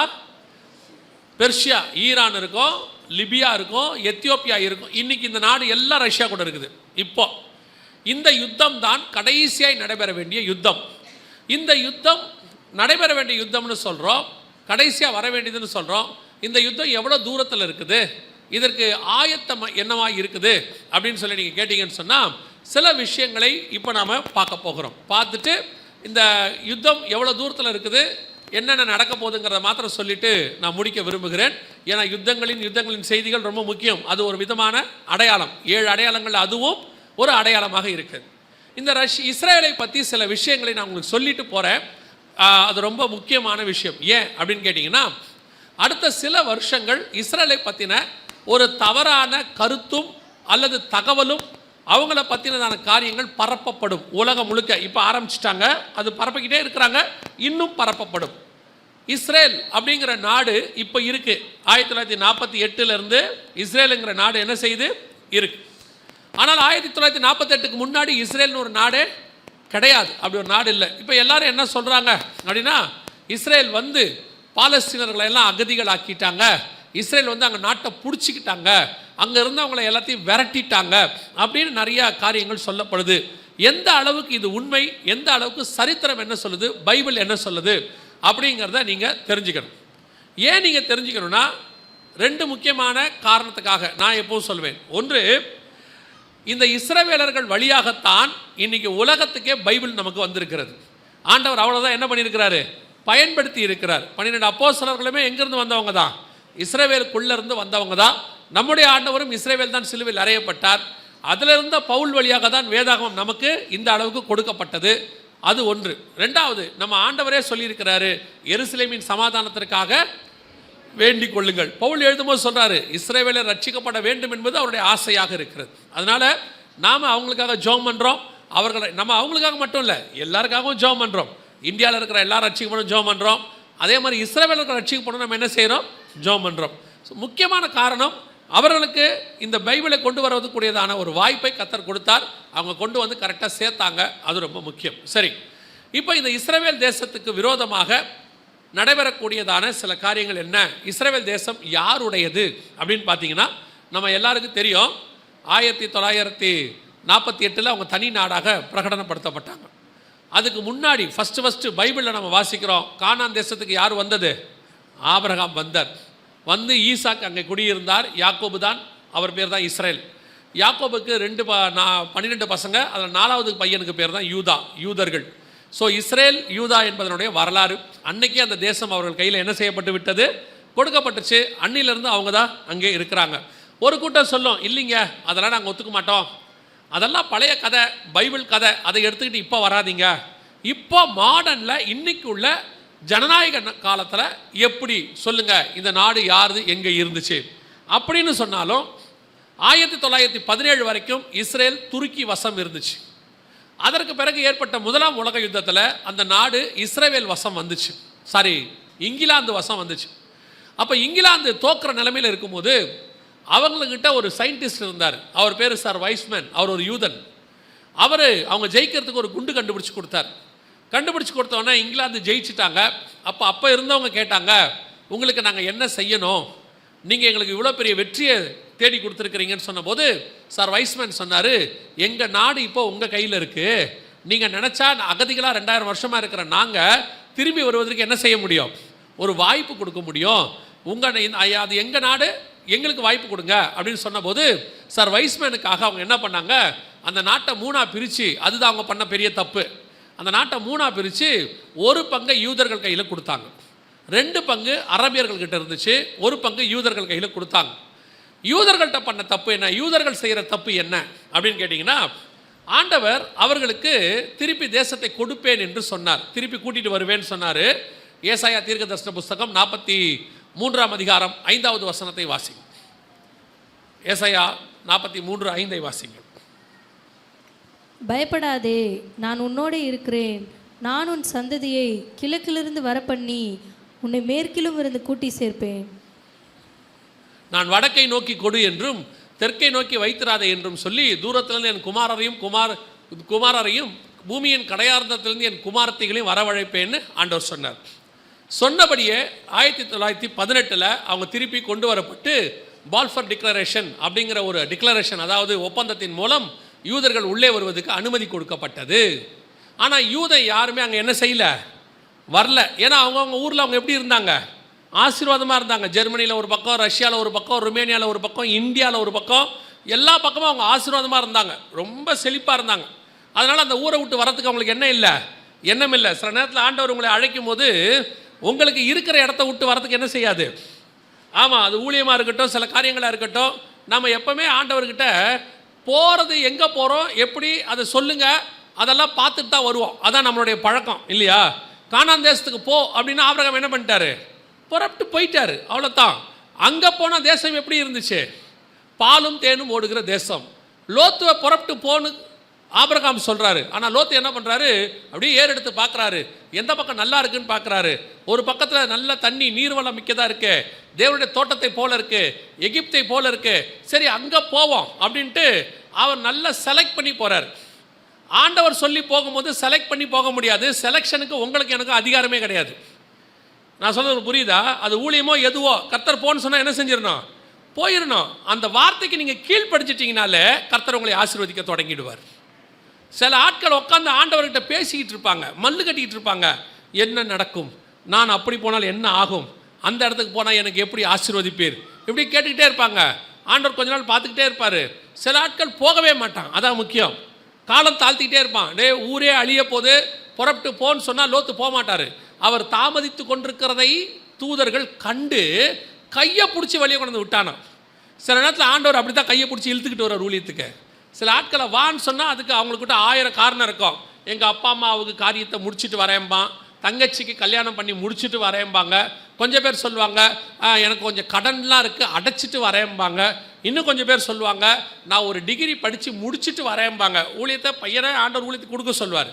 இவங்க என்ன பண்ணுவாங்கன்னா, எதுக்கு ஒரு டிகிரி முடிச்சுட்டு போ, அவன் தான் ஊழியத்துக்கு போகிறானே, எதுக்கு டிகிரி, அவன் தான் ஊழியத்துக்கு போகிறான். ஊழியத்துக்கு போகிறவனுக்கு முதல் க்ரைட்டீரியாவே, முதல் காரியமே என்னென்னா எல்லாவற்றையும் விட்டு வா. அதானே, மீனை வச்சுருந்தா மீனை விட்டு வா, வலையை வச்சுருந்தா வலையை விட்டு வா, அப்பா அம்மா கூட இருந்தால் அப்பா அம்மா விட்டுட்டு வா, பையன் இருந்தால் பையனை விட்டுட்டு வா. எதை ஆண்டவர் சொல்கிறாரோ அதை விட்டுட்டு வரணும், அவ்வளோதானே. எலிசா மாடையும் ஏறையும் விட்டுட்டு வந்தார். ஆண்டவர் சொன்னால் என்ன பண்ணணும், விட்டுட்டு வானா வரணும். இப்போ இவங்க சொல்லுவாங்க எதுக்கு ஒரு டிகிரி முடிச்சுட்டு போ, எதுக்கு டிகிரி, அப்படியே அங்கேயே அவன் வாழ்க்கையில் ஒரு பிண்டு குத்துறது. என்ன தெரியுமா, ஒருவேளை ஊழியத்தில் ஏதாவது நாசமாக போயிட்டீங்கன்னா கையில் உங்கள்கிட்ட என்ன இருக்குது, படிப்பு இருக்குது. அதாவது இவங்களுக்கு என்னென்னா, ஆண்டவரை விட படிப்பு மேலே பயங்கரமான மரியாதை. இப்போ ஆண்டவர் மேலே இவங்களுக்கு என்ன கிடையாது, பயமே கிடையாது, படிப்பு மேலே மரியாதை. ஒருவேளை ஏதாவது ஆகிப்போச்சுனாலும் கையில் என்ன இருக்கு, படிப்பு இருக்கு. படிப்பு உன்னை காப்பாற்றிடும், இல்லைன்னா நீ நடுத்தரம் தான் நிற்ப. படித்த பாதி பேர் நடுத்தரம் தான் நிற்கிறான். நான் படிக்க வேணும்னு சொல்கிற ஆளே கிடையாது. கர்த்தர் என்ன சொல்கிறாரோ அதை செய்யணும். கர்த்தர் அதை செஞ்சுட்டு போகிறாரு. நீங்கள் செய்யலைன்னு வச்சுக்கோங்களேன், செய்ய வைப்பார். அந்த ப்ராசஸ் இருக்குது பாருங்கள், அது ரொம்ப கஷ்டம். 1918 போக சொன்னாரா, இவங்க எவனுமே போகல. நீங்கள் போகாமல் இருந்தீங்கன்னா என்ன ஆகும்னு சொன்னார். ஆமோஸ் புஸ்தகம் 2ஆம் அதிகாரத்தில் வாசிச்சு பாருங்கள். ஆமோஸ் புஸ்தகம் 2ஆம் அதிகாரம் 13வது வசனம் வாசி. இதோ கோதுமை கட்டுகளை நிறைபாரமாய் ஏற்றப்பட்ட வண்டியில் இருக்கிறது போல நான் உங்களை நீங்கள் இருக்கிற ஸ்தலத்தில் இருத்துவேன். என்ன சொல்கிறாருன்னா, நீங்கள் போகல, நான் உங்களை எப்படின்னா செய்வேன்னு கேட்டால், எப்படி ஒரு கோதுமை மூட்டையை வண்டியில் ஏற்றி ஏற்றி இருக்க கட்டுவாமில்ல, அந்த வண்டி எவ்வளோ ஏற்ற முடியுமோ அவ்வளோ ஏற்றுவாமில்ல, அந்த மாதிரி நீங்கள் இருக்கிற இடத்துல வண்டியில் ஏற்றுவேங்கிறார் ஆண்டவர். இந்த தீர்க்க தரிசனம் அப்படியே துல்லியமாக நிறைவேறுச்சு. எப்போன்னு கேட்டிங்கன்னா, 18 கர்த்தர் போக சொன்னார். இந்த பயலுக்கு என்ன செய்யலை, போகலை. திடீர்னு இவங்க இருந்த ஊரில் ஆண்டவர் எதிரியை எழுப்பி விட்டார். எல்லா ஊர்லேயும் நம்ம ஆண்டவருக்கு அது ரொம்ப ஈஸியாக முடியும். ஜெர்மனியில் ஹிட்லரை எழுப்பிட்டார். ரஷ்யாவில் ஒரு சர்வாதிகாரி ஸ்டாலின்னு வந்தார், அவரை எழுப்பி விட்டார். இத்தாலியில் முசோலினின்னு ஒருத்தனை எழுப்பிட்டார். எல்லா பக்கமும் யூதர்களுக்கு எதிர்ப்பு. கடைசியாக அவனுங்க 4 பக்கமும் யூதர்களை அடித்தான் பாருங்க. அடித்த அடியில் இப்போ நீங்கள் பாருங்கள், இந்த ட்ரெயினில் அவங்கள ஏற்றுவாங்க, எப்படி ஏற்றுவாங்கன்னு பாருங்கள். ஒரு கம்பார்ட்மெண்ட்டில் 150 பேர் 200 பேரை ஏற்றுவாங்க. ஒரு சின்ன ஜன்னல் தான் இருக்கும், அதில் மூச்சு கூட விட முடியாது. அவங்க எப்படி ஏற்றுறாங்க பாருங்கள். இது கோதுமை கட்டுகளை நீங்கள் இருக்கிற இடத்தில் கோதுமைகளை வண்டியில் இருக்கிறது போல உன்னை இருத்துவேன்றார் ஆண்டவர். தீர்க்க தரிசனம் அப்படியே துல்லியமாக நிறைவேறுச்சு. ஆண்டவர் சொன்னபடி ஒரு கம்பார்ட்மெண்ட்டில் 70 பேர் 50 பேர் இருக்கலாம், 200 பேர் ஏற்றுவான். அவங்க இறங்கி வந்துக்கிட்டே இருப்பாங்க. நீங்கள் பாருங்கள் எவ்வளோ பேர் இறங்கி வராம பாருங்கள் ஒரு வண்டியிலேருந்து. கர்த்தர் சொன்னபடி ஆமோஸ் 2ஆம் அதிகாரத்தில் சொன்ன தீர்க்க தரிசனம் மிக துல்லியமாய் நிறைவேறுச்சு. அதே 2ஆம் அதிகாரத்தில் ஆண்டவர் அடுத்து சொல்கிறாரு, இங்கே பாருங்க, அதே 2ஆம் அதிகாரம் 16வது வசனம், பலசாலிகளுக்குள்ளே தைரியவான் அந்நாளிலே நிர்வாணியாய் ஓடி போவான் என்று கர்த்தர் சொல்லுகிறார். இது அன்னைக்கு உள்ள யூதர்கள் நிலைமை, அன்னைக்கு உள்ள ஜெர்மனியில் உள்ள யூதர்களுடைய நிலைமை. இன்றைக்கி யூதனை கண்டா உலகமே பயப்படுதில்ல, பெரிய இராணுவம், அவங்கள அடிக்க முடியாது உதைக்க முடியாது எல்லாம் சொல்கிறாங்கல்ல. இதான் 1936 உள்ள நிலைமை. அதோட அர்த்தம் என்ன தெரியுமா? கர்த்தர் நல்லபடியாக போன்னு சொல்லும் போது என்ன செஞ்சிடணும்? போயிடணும். செய்யுன்னு சொல்லும் போது என்ன பண்ணிடணும்? செஞ்சிடணும். முடியாது, இப்போ நடக்காது, அப்பா ஆவாது, இது செய்ய மாட்டேன், அதை செய்ய மாட்டேன் அப்படின்னு சொல்லி கடைசியாக என்ன ஆகும் தெரியுமா? நிர்வாணியாக ஓடி போகிற நிலைமைக்கு வந்துடும். அதான் கடைசியாக ஆகிடும். எல்லாத்தையும் எடுத்துக்கிட்டு விட்டுருவாங்க. கடைசியில் இவங்க எப்படி வந்தாங்க தெரியுமா? தப்பிச்சா போதும், ஊருக்குள்ளே வந்த அந்த அவங்க கையிலேருந்து தப்பிச்சா போதுங்கிற அளவுக்கு வந்தாங்க. சில நேரத்தில் கர்த்தர் சொல்லும் போது என்ன பண்ணிடணும்? எதையுமே செஞ்சிடணும். ஊழியமோ கல்யாணமோ எல்லாமே. சில ஆட்கள்லாம் பார்த்தீங்கன்னா கல்யாண வயசில் ஆண்டவர் சரியான ஆட்கள் கொடுத்துருப்பாரு, பண்ண மாட்டான். முடி நீளமாக இல்லை, பொண்ணு இன்னும் கொஞ்சம் உயரமாக இருக்கணும், இன்னும் கொஞ்சம் கலராக இருந்தால் நல்லா இருக்கணும், இன்னும் கொஞ்சம் படிச்சிருந்தா நல்லாயிருக்கும், ஒன்று ஒன்றா தட்டிக்கிட்டே இருப்பான். வயசு 42 தாண்டிடும். அப்புறம் சொல்லுவார், எதிர்த்தாலும் பரவாயில்ல, ஒன்று கூட கிடைக்காது, ஒன்று கூட கிடைக்காது. சில சிஸ்டர்ஸும் அப்படி இருக்காங்க. மாப்பிள்ளையை பார்த்தா என்ன கருப்பாக இருக்காரு, அவர் எனக்கு அமெரிக்கா மாப்பிள்ளை தான் வேணும். 38-40 ஆகிடும். அப்புறம் கர்த்தர் எது கொடுத்தாலும் சோத்திரம். ஆண்டவர் நன்மையான ஈவு தான் கொடுப்பார், கொடுத்தாரு. அப்புறம் நம்ம கொடுத்த போது என்ன செய்யலை? வாங்கலை. அவன் நிலைமை தான் பாருங்க. தேசத்தை ஃப்ரீயாக கொடுத்தாரு, எழுதி கையில் கொடுத்தான், நீ போப்பா அவன் நாட்டுக்குன்னு. போகலை, அடிச்சா அடி. எப்படி வந்தாங்க தெரியுமா? காசு கட்டி வெளியே வந்தாங்க. இந்த நாட்டை விட்டு நாங்கள் போகிறோன்னே அவன் சொல்லிட்டான் ரஷ்யாவில், நீ போகிறதா காசு கொடுத்துட்டு வெளியே போ. நாட்டை விட்டு வெளியே போய் ஏன் காசு கொடுக்கணும்? அப்படித்தான், இல்லைன்னா விடமாட்டேன், அடிப்பேன்னா. காசு கொடுத்துட்டு வெளியே வந்தாங்க. அந்த அளவுக்கு நடந்த சம்பவம் 1918 48 வரைக்கும் நடந்துச்சு. ஆண்டவர் சொன்னபடி அவர்கள் அங்கே வந்தார்கள். ஆண்டவர் சொன்ன வாக்குத்தத்தம் நிறைவேறியது. மீண்டும் இஸ்ரவேலரை கொண்டு வந்து சேர்ப்பேன் என்று சொன்னார். 1900 வருஷம் கழித்து கர்த்தர் சொன்ன தீர்க்க தரிசனம் துல்லியமாய் நிறைவேறியது. ஒரு தேசத்தை விட்டு அனுப்பவும் அவரால் முடியும், ஒரு தேசத்துக்கு கூட்டி கொண்டு வரவும் அவரால் முடியும். ஆண்டவர் என்ன செய்வார்? வேரோடு எடுத்தும் போடுவார். கர்த்தருக்கு சித்தமானால் திருப்பி அங்கே கொண்டு வந்து வைக்கவும் செய்வார். அல்லேலூயா. அதான் கர்த்தருடைய திட்டம். நாம் சில நேரத்தில் என்ன நினைப்போம் தெரியுமா? இதெல்லாம் நடக்காது, ஆவாதும்போ. ஆண்டவர் சொல்வார், நான் செய்வேன் பாரு, செய்வார். ஒரு இனம், ஒரு மொழி, ஒரு தேசம் 1900 வருஷம் இந்த உலகத்தில் இல்லாமல் காணாமல் போய் திருப்பி அதே இடத்துக்கு கொண்டு வந்து இருக்கிறது என்று சொன்னால் அது ஒரே ஒரு தேசம், இஸ்ரவேல் தான். ஒரே ஒரு ஜனங்கள், யூதர்கள் தான். அந்த தேசம் நம்முடைய தேவனுடைய தேசமாக இருக்கிறது. அல்லேலூயா. கர்த்தர் சொன்னபடி அவங்க வந்துட்டாங்க. இப்போது அந்த இடத்துல அவங்க வந்த பிறகு அவங்களை நோக்கி ஒரு மிக முக்கியமான யுத்தம் ஆரம்பிச்சிச்சு. 1948 அவங்க வந்தது மே மாதம் 14ஆம் தேதி அவங்க வந்தாங்க. அவங்க விடுதலை ஆனாங்க. 15ஆம் தேதி யுத்தம் ஆரம்பிச்சிச்சு. ஏன்னா என்ன இந்த யுத்தத்தை பற்றி உங்களுக்கு சொல்கிறேன் அப்படின்னா, அடுத்து சொல்ல போகிற பொய்களை நீங்கள் புரிஞ்சுக்கணும். ஒரு கூட்டம் இப்போ பெரிய பொய் உலகம் முழுக்க சொல்ல போது நீங்கள் அதை தெரிஞ்சுக்கிறதுக்காக தான் உங்களுக்கு சொல்கிறேன். 48 இவங்க யுத்தம், இவங்களுக்கு எதிராக ஒரு யுத்தத்தை 7 நாடுகள் செஞ்சாங்க. அதாவது இவங்க சுதந்திரம் அடைஞ்ச மறுநாள். எதுக்காக அப்படின்னா, அந்த 7 நாடுகள் சொன்னாங்க, யூதர்கள் இங்கே வந்து அவங்க எங்கள் தேசத்தை பிடிச்சிக்கிட்டாங்க, யூதர்களுக்கு விரோதமாக யுத்தம் பண்ண போகிறோம். ஸோ இந்த யுத்தத்தை 1-2 நாளில் முடிச்சுடுவோம், யூதர்களை க்ளோஸ் பண்ணிடுவோம். அதில் ஒருத்தர் சொன்னார், ஒரு நாட்டுடைய அதிபதி, இஸ்ரவேல் என்கிற தேசத்தை வரைபடத்தில் இல்லாமல் அழித்து விடுவேன்னு சொன்னார்.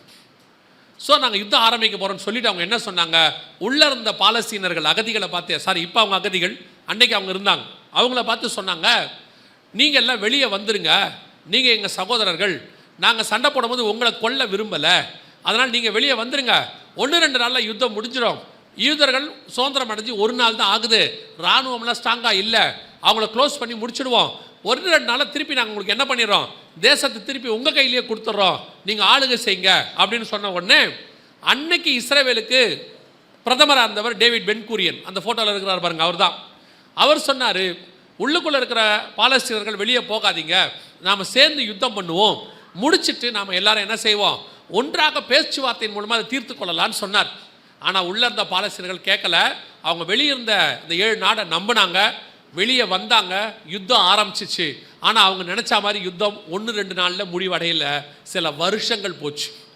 யுத்தம் முடிவு எப்படி வந்ததுன்னா, இஸ்ரவேல் 7 நாட்டையும் ஜெயிச்சிச்சு. ஆனால் ஜெயிச்சதுக்கு காரணம் இஸ்ரவேல் அல்ல, அதான் ரொம்ப முக்கியம். ஏன்னா அது உருவாகி 1 நாள் தான் குழந்தை. அதுக்கு உதவி செய்தது கர்த்தர். ஏன்னா இஸ்ரவேலின் கர்த்தருக்கு ஒரு பேர் உண்டு, அவர் சேனைகளின் கர்த்தர். அவர் சேனைகளின் கர்த்தராக இருந்து இஸ்ரவேலை ஜெயம் பெறுவதற்கு, இது நான் ஏதோ ஒரு மெசேஜுக்காக சொல்லலை, கர்த்தர் உதவி செய்தார் அப்படிங்கிறதுக்கு நிறைய ஆதாரங்கள் அந்த யுத்தத்தில் கிடச்சிச்சு. அவங்க ஜெயிச்சாங்க. இந்த குழந்தையோட விளையாடுறவங்க வெளியே போய் விளையாடுங்க, ஒரு தப்பும் இல்லை. மெசேஜ் கேட்குறவங்க மட்டும் கேளுங்க, ஏன்னா பாவம் இல்லை, நெருக்கிட்டு உட்காந்துருக்காங்க. நீங்கள் வெளியே போயிட்டீங்கன்னா அவங்க அங்கே உட்காந்துப்பாங்க. கவனிங்க, அப்போது தேவனாகிய கர்த்தர் அவர்களுக்கு உதவி செய்தார். உதவி செய்து அவங்க ஜெயிச்சாங்கன்றதுக்கான ப்ரூஃப் எல்லாமே அங்கே அன்னைக்கே இருக்குது. அந்த காலகட்டத்தில் அது புத்தகமாகவே வந்திருக்குது, எப்படி தேவன் அவர்களுக்கு உதவி செய்தார்னு சொல்லி. ஸோ அந்த யுத்தத்துக்கு பேர் இந்த வார் ஆஃப் இண்டிபெண்டன்ஸ் அப்படின்னு சொல்லுவாங்க. அதாவது அவர்கள் விடுதலைக்காக போராடின யுத்தம். இந்த யுத்தம் தான் தேசம் அவர்கள் கைக்கு வந்துச்சு. இந்த யுத்தத்தில் தேசம் முழுவதுமாக இன்னும் கொஞ்சம் ஒரு பகுதி அவங்க கைக்கு வர ஆரம்பிச்சிச்சு. இது முதலாவது யுத்தம் 1948 மே மாதம் 14ஆம் தேதி நடந்து ஏறக்குறைய 2 வருஷத்துக்கு மேலே அந்த யுத்தம் போச்சு. 2-4 வருஷத்துக்கு மேலே போச்சு. அந்த யுத்தத்தின் முடிவில் இஸ்ரவேல் தன்னுடைய எல்லைகளை பெரிதாக்கி கொண்டது. 2வது யுத்தம் மிக முக்கியமான யுத்தம் அவங்களுக்குள்ள நடந்தது எப்போ அப்படின்னு கேட்டிங்கன்னா, 1967 அந்த யுத்தத்துக்கு பேர் 6 நாள் யுத்தம் அல்லது எருசலேமுக்கான யுத்தம் என்று பேர். ஏன் இந்த யுத்தத்தை பற்றி பார்க்குறோம் அப்படின்னு கேட்டிங்கன்னா, இதுக்கு நடுவில் நிறைய யுத்தங்கள் நடந்துச்சு. ஏன் இதை பற்றி பார்க்குறோம் அப்படின்னு கேட்டால், அது எருசலேமுக்கான யுத்தம். இஸ்ரவேலுக்கு தலைநகரம் எப்பவுமே எதுவாக தான் இருக்கணும், எருசலேமாக தான் இருக்கணும். ஆனால் 1948 அவங்க வரும்போது இஸ்ரவேலுக்கு தலைநகராக எருசலேம் இல்லை. இஸ்ரவேலுக்கு தலைநகராக டெல் அவிவ் அப்படின்னு ஒரு பட்டணம் தான் இருந்துச்சு. ஏன் தலைநகராக இல்லை அப்படின்னா, அதுக்கு 2 காரணம் இருக்குது. ஒன்று ஆவிக்குரிய காரணம், ஒன்று உலக பிரகாரமான காரணம். ஆவிக்குரிய காரணம் என்ன அப்படின்னு கேட்டிங்கன்னா, வாசிங்க மீகாவின் புஸ்தகம் 3ஆம் அதிகாரம் 12வது வசனத்தை வாசிங்க. மீகா 3:12 வாசிங்க. ஆகையால் உங்கள் நிமித்தம் சீயோன் வயல்வெளியைப் போல உளப்பட்டு, சீயோன் வயல்வெளியைப் போல உளப்பட்டு எருசலேம் மண்மேடுகளாய் போகும். எருசலேம் மண்மேடுகளாகி போகும். ஏன் எருசலேம் மண்மேடுகளாகி போகும்? எருசலேம் மண்மேடாகிறதுக்கு என்ன காரணம்? இந்த மீகா யாருன்னு கேட்டிங்கன்னா, எரேமியா காலத்தில் வாழ்ந்ததான ஒரு தீர்க்கதரிசி. எரேமியா 26 இதே தீர்க்க தரிசனத்தை மீகா உரைத்தார்னு எரேமியா சொல்லியிருப்பாருங்க. அவங்க காலகட்டத்தில் வாழ்ந்தவங்க. ஸோ எருசலேம் மண்மேடாகி போகிறதுக்கு என்ன காரணங்கிறத மீகாலையும் வாசிக்கலாம், எரேமியாலையும் நீங்கள் வாசிக்கலாம். வாசிக்கும் போது பார்த்தீங்கன்னா, எருசலேம் தேவனுக்கு விரோதமான பட்டணமாய் மாறிடுச்சு. எருசலேம் முழுக்க விக்கிரக ஆராதனை. ஒவ்வொரு மரத்துக்கு கீழேயும் விக்கிரகமா, ஒவ்வொரு மலைக்கு மேலேயும் விக்கிரகம். எகிப்தியருடைய விக்கிரகம், அப்புறம் கானானியருடைய விக்கிரகம், எல்லாத்தையும் அவங்க கும்பிட ஆரம்பித்தாங்க. இது கர்த்தருக்கு அருவருப்புன்னு வேதம் சொல்லுது.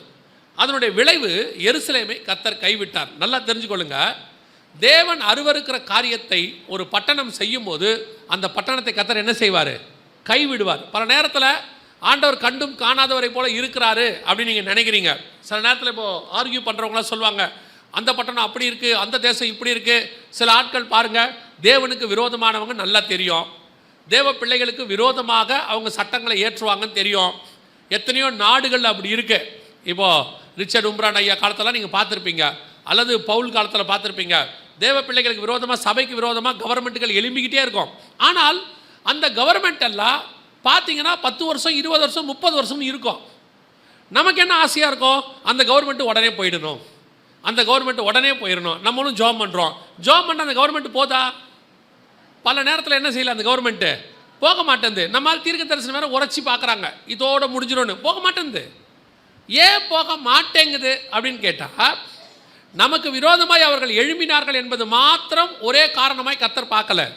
கர்த்தர் என்ன பார்க்குறாருன்னா, அவன் நமக்கு விரோதமாக எழும்பினது ஒரு காரணம், அதே நேரத்தில் அவனுடைய பாவம் நிறைவாக வேண்டும் என்று கர்த்தர் விரும்புகிறார். ஆபிரகாம்கிட்ட சொல்லும்போது சொல்லுவார், 400 வருஷம் கழித்து உன் சந்ததியார் இங்கே திரும்பி வருவாங்க. அதுக்கு ஒரு காரணம் என்னென்னா, எமோரியரின் பாவம் இன்னும் நிறைவாகவில்லை. அவங்களுடைய பாவத்துக்கு உச்சத்துக்கு போகிற வரைக்கும் விட்டுருவார் ஆண்டவர். நேபுகாத் நேச்சார் வந்து தேவாலயத்தை இடிச்சு கிடிச்சு எல்லா வேலையும் பண்ணான். அப்படியே கர்த்தர் பார்த்துக்கிட்டே இருந்தார். இவங்களும் ஜாம் பண்ணி அழுகுறாங்க, தானியலும் அழுகுறாரு, எல்லாரும் அழுகுறாங்க. ஆனால் ஒன்றும் முடிவு வரல. கடைசியாக தானியேல் கணக்கு பார்க்குறாரு, 70 வருஷம்னு போட்டிருக்குது. அப்போ 70 வருஷத்துக்கு அப்படியே தான் இருக்கும். ஆண்டவர் 70 வருஷம் டைம் கொடுத்துருந்தார் நேபுகாத்நேச்சாருக்கு. எதுக்கு தெரியுமா? அவன் பாவம் நிறைவாவதற்கு. சில நேரத்தில் கர்த்தர் அப்படி தான் விட்டு வைப்பார், நிறைவாகிறதுக்கு கர்த்தர் விட்டு வைப்பார்.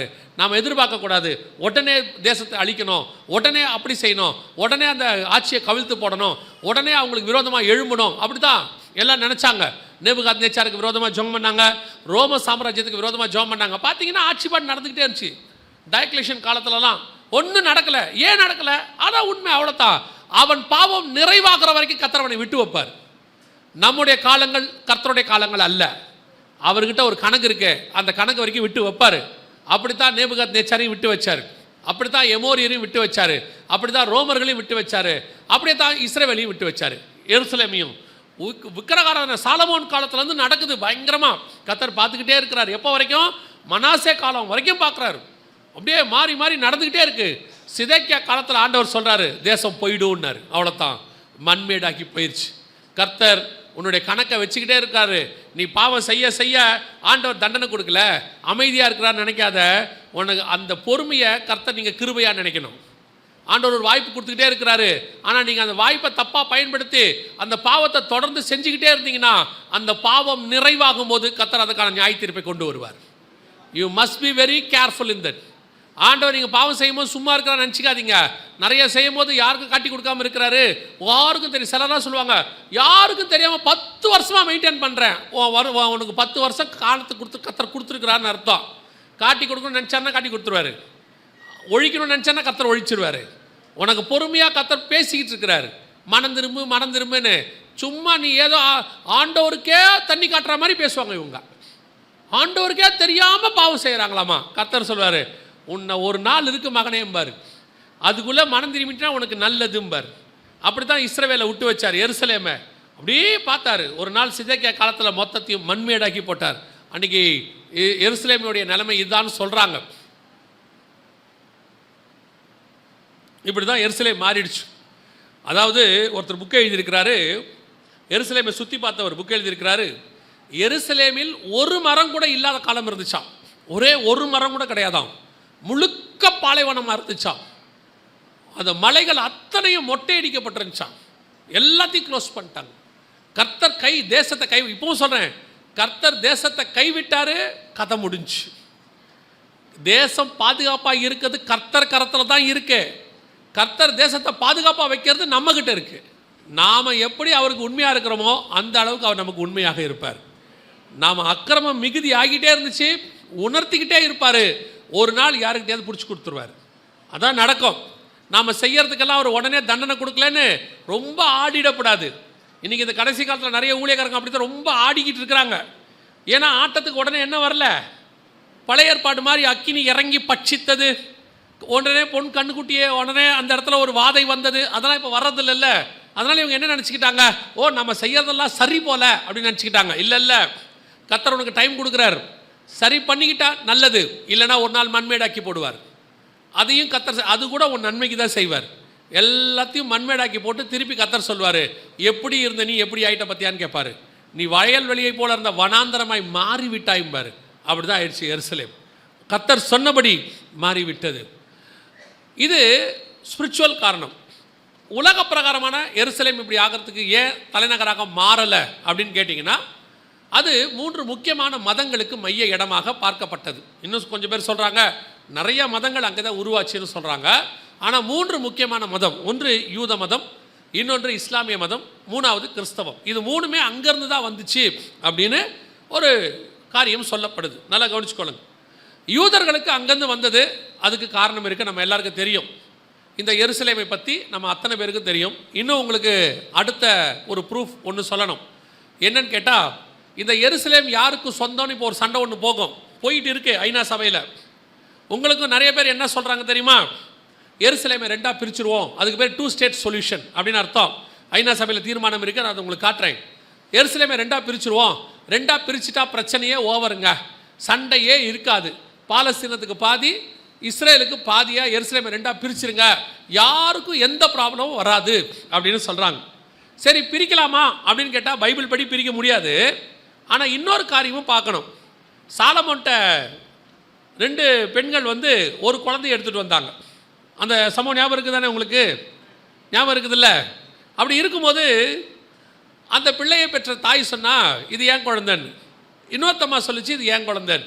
இப்போ சாலமோன் சொன்னார் ரெண்டுத்தையும் என்ன பண்ணிடலாம், வெட்டிடுவோன்னாரு. வெட்டிடுவோம், ஆளுக்கு பாதியாக கொடுத்துருவோன்னு. உடனே பிள்ளையை பெற்ற தாய் சொன்ன வார்த்தை என்ன, அது பிரிக்க, அது வெட்டக்கூடாது, உயிரோடு இருந்தாலும் பரவாயில்ல, யாருக்கிட்டே இருக்கட்டும், அவகிட்டே இருக்கட்டும். இப்போ சாலமோன் சொன்னார் அவள் தான் உண்மையான தாய்.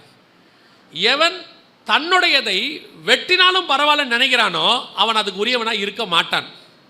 எவன் எக்காரணம் கொண்டு வெட்டக்கூடாது என்று சொல்லுகிறானோ அவனே அதற்கு தாயாகவும் தகப்பனாகவும் இருப்பான். எருசலேமிலும் இதான் நடக்குது. அதை எக்காலத்திலும் பிரிக்கக்கூடாதுன்னு யூதர்கள் சொல்கிறாங்க. இவங்க சொல்கிறாங்க பரவாயில்ல, பாதி கிடச்சா கூட பரவாயில்ல, பாதி கொடுத்துருங்க, பாதி அவங்ககிட்ட இருக்கட்டும்ன்றாங்க. அதோட அர்த்தம் என்ன, பாதியாவது எங்களுக்கு வந்தாலும் பரவாயில்லன்னு அவங்க சொல்கிறாங்க. ஆனால் முழு எருசலேமும் எங்களுக்கு வேணும்னு யூதர்கள் சொல்கிறாங்க. ஆனால் உண்மையிலே எருசலேம் யாருக்குரியது? வாங்க 14ஆம் அதிகாரம் ஆதியாகமத்தின் புஸ்தகம் 18வது வசனத்தை வாசி. அன்றியும் உன்னதமான தேவனுடைய ஆசாரியனா இருந்த சாலேமின் ராஜாவாகிய மெல்கிசேதேக்கு. சாலேமின் ராஜாவாகிய மெல்கிசேதேக். சாலேமின் ராஜா அப்படின்னா, சாலேம் என்பது ஒரு நாடு அல்லது ஒரு ஊர் அல்லது ஒரு பட்டணம், அதோடைய ராஜாவாகிய மெல்கிசேதேக்கு அப்படின்னு இருக்கு. அப்போ இந்த சாலேம் என்பது எங்கே இருக்குது, எது அப்படின்னு கேட்டிங்கன்னா வேறு எதுவும் இல்லை, அதான் எருசலேம். சாலேம்னா சமாதானம்னு அர்த்தம், எருசலேம்னா சமாதானத்தின் நகரம்னு அர்த்தம். அன்னைக்கே அந்த ராஜா வந்து யாரோட உடன்படிக்கை பண்ணிட்டாரு, யாரோட உடன்படிக்கை பண்ணிட்டாரு, ஆபிரகாமோட பண்ணிட்டார். சரி, இதெல்லாம் ஸ்பிரிச்சுவலுங்க. உலக பிரகாரமாக லேண்டை பற்றி பேசுங்க அப்படின்றீங்கன்னா 15ஆம் அதிகாரம் ஆதியாகமத்தின் புஸ்தகம் 15ஆம் அதிகாரம் ஆதியாகமத்தின் புஸ்தகம் கடைசி வசனம் வாசிங்க. எமோரியரும் கானானியரும் கிர்காசியரும் எபூசியரும் என்பவர்கள் இருக்கிறதுமான இந்த தேசத்தை உன் சந்ததிக்கு கொடுத்தேன். யாருக்கு உன் சந்ததிக்கு கொடுத்தேன் ஆண்டவர் ஆபிரகாம்கிட்ட சொல்லிட்டாரு. சரி, அதில் எருசலேம் எங்கேயாவது இருக்குதா? இருக்கா? இல்லை. ஆனால் எபூஸ்னு ஒன்று இருக்குல்ல, இருக்கு இல்லையா? நியாயாதிபதிகளின் புஸ்தகம் 19ஆம் அதிகாரம் 10வது வசனத்தை வாசிங்க.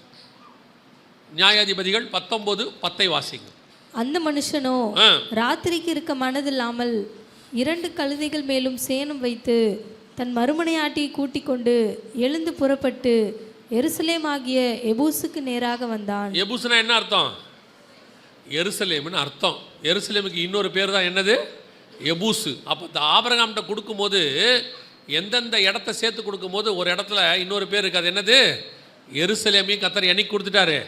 அன்னைக்கே ஆபிரகாமுக்கிட்ட கொடுத்துட்டார். அந்த எருசலேம் ஆகிய எபூசுவில் தான் தாவீது 40 வருஷம் அரசாண்டார். அதற்கு பிறகு சாலமோன் 40 வருஷம், ரெகேபயாம் அவருடைய சந்ததிகள் எல்லாம் அரசாண்டுக்கிட்டே வந்தாங்க. அவங்களுக்கு யூதா தலைநகராக இருந்தது, சமாரியா தலைநகரம். இப்படி 2ஆக பிரிஞ்சிச்சு. அவங்க 10 கோத்திரம் 2 கோத்திரம் பிரிஞ்சாங்க. அதில் ஒரு கோத்திரத்துக்கு எருசலேம் தலைநகராக இருந்துச்சு, இன்னொரு கோத்திரத்துக்கு சமாரியா தலைநகராக இருந்துச்சு. இது பைபிளில் இருக்குது. சரி, இதெல்லாம் பைபிள் கணக்கு, நாங்கள் ஒத்துக்க மாட்டோம், அவங்க இது வந்து அவங்களது இல்லை அப்படின்னு அவங்க சொல்கிறாங்க. கவனிங்க, இப்போ 1967 மிக முக்கியமான யுத்தம். இதுக்கு பேர் 6 நாள் யுத்தம்னு பேர். இங்கே இருக்குது பாருங்கள், இதுக்கு பேர் 6 நாள் யுத்தம். இந்த யுத்தத்தில் 6 நாளில் எருசலேம் இஸ்ரவேல் வசம் வந்துச்சு. இது நடைபெற்றது 1967 ஜூன் மாதம் 5ஆம் தேதி ஆரம்பிச்சிச்சு. இதில் நல்லா கவனிச்சு பாருங்கள், இப்போ தான் அஃபீஷியலாக யூதர்கள் உள்ளே நுழையிறாங்க. ஏறக்குறைய 1900 வருஷம் கழிச்சு கிபி 70 தங்கள் சுய தேசத்தை விட்டு வெளியே போனாங்க, எருசலேமை விட்டு வெளியே போனாங்க, தேவாலயம் இடிக்கப்பட்டது, திருப்பி உள்ளே நுழையிறாங்க. இதான் கர்த்தர் சொன்ன வாக்கு தத்தத்தின் நிறைவேறுதல். அங்கே இருக்குது பாருங்கள், இதான் அவங்க உள்ளே நுழைஞ்சது. சரி, இருக்கட்டும், கவனி.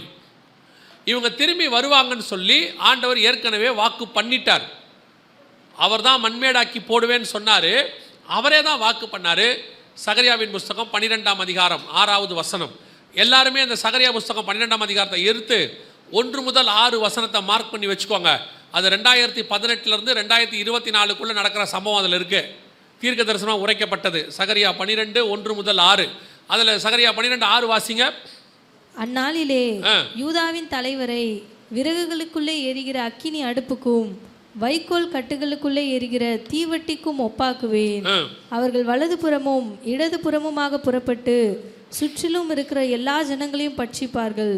எருசலேம் திரும்பவும் தன் ஸ்தானமாகிய எருசலேமிலே குடியேற்றப்பட்டிருக்கும். எருசலேமை திருப்பி கொண்டு என்ன பண்ணிடுவேன்? குடியேற்றிடுவேன்னு கர்த்தர் சொன்னார். சொன்னபடி செஞ்சாச்சு. எருசலேம் குடியேற்றப்பட்டாச்சு. இப்போ நீங்கள் பார்க்குறது எருசலேம் இரவிலே அவர்கள் வாசம் பண்ணுறாங்க. லைட்டெல்லாம் எரியுதா அப்படின்னா குடியேறிட்டாங்கன்னு அர்த்தம்.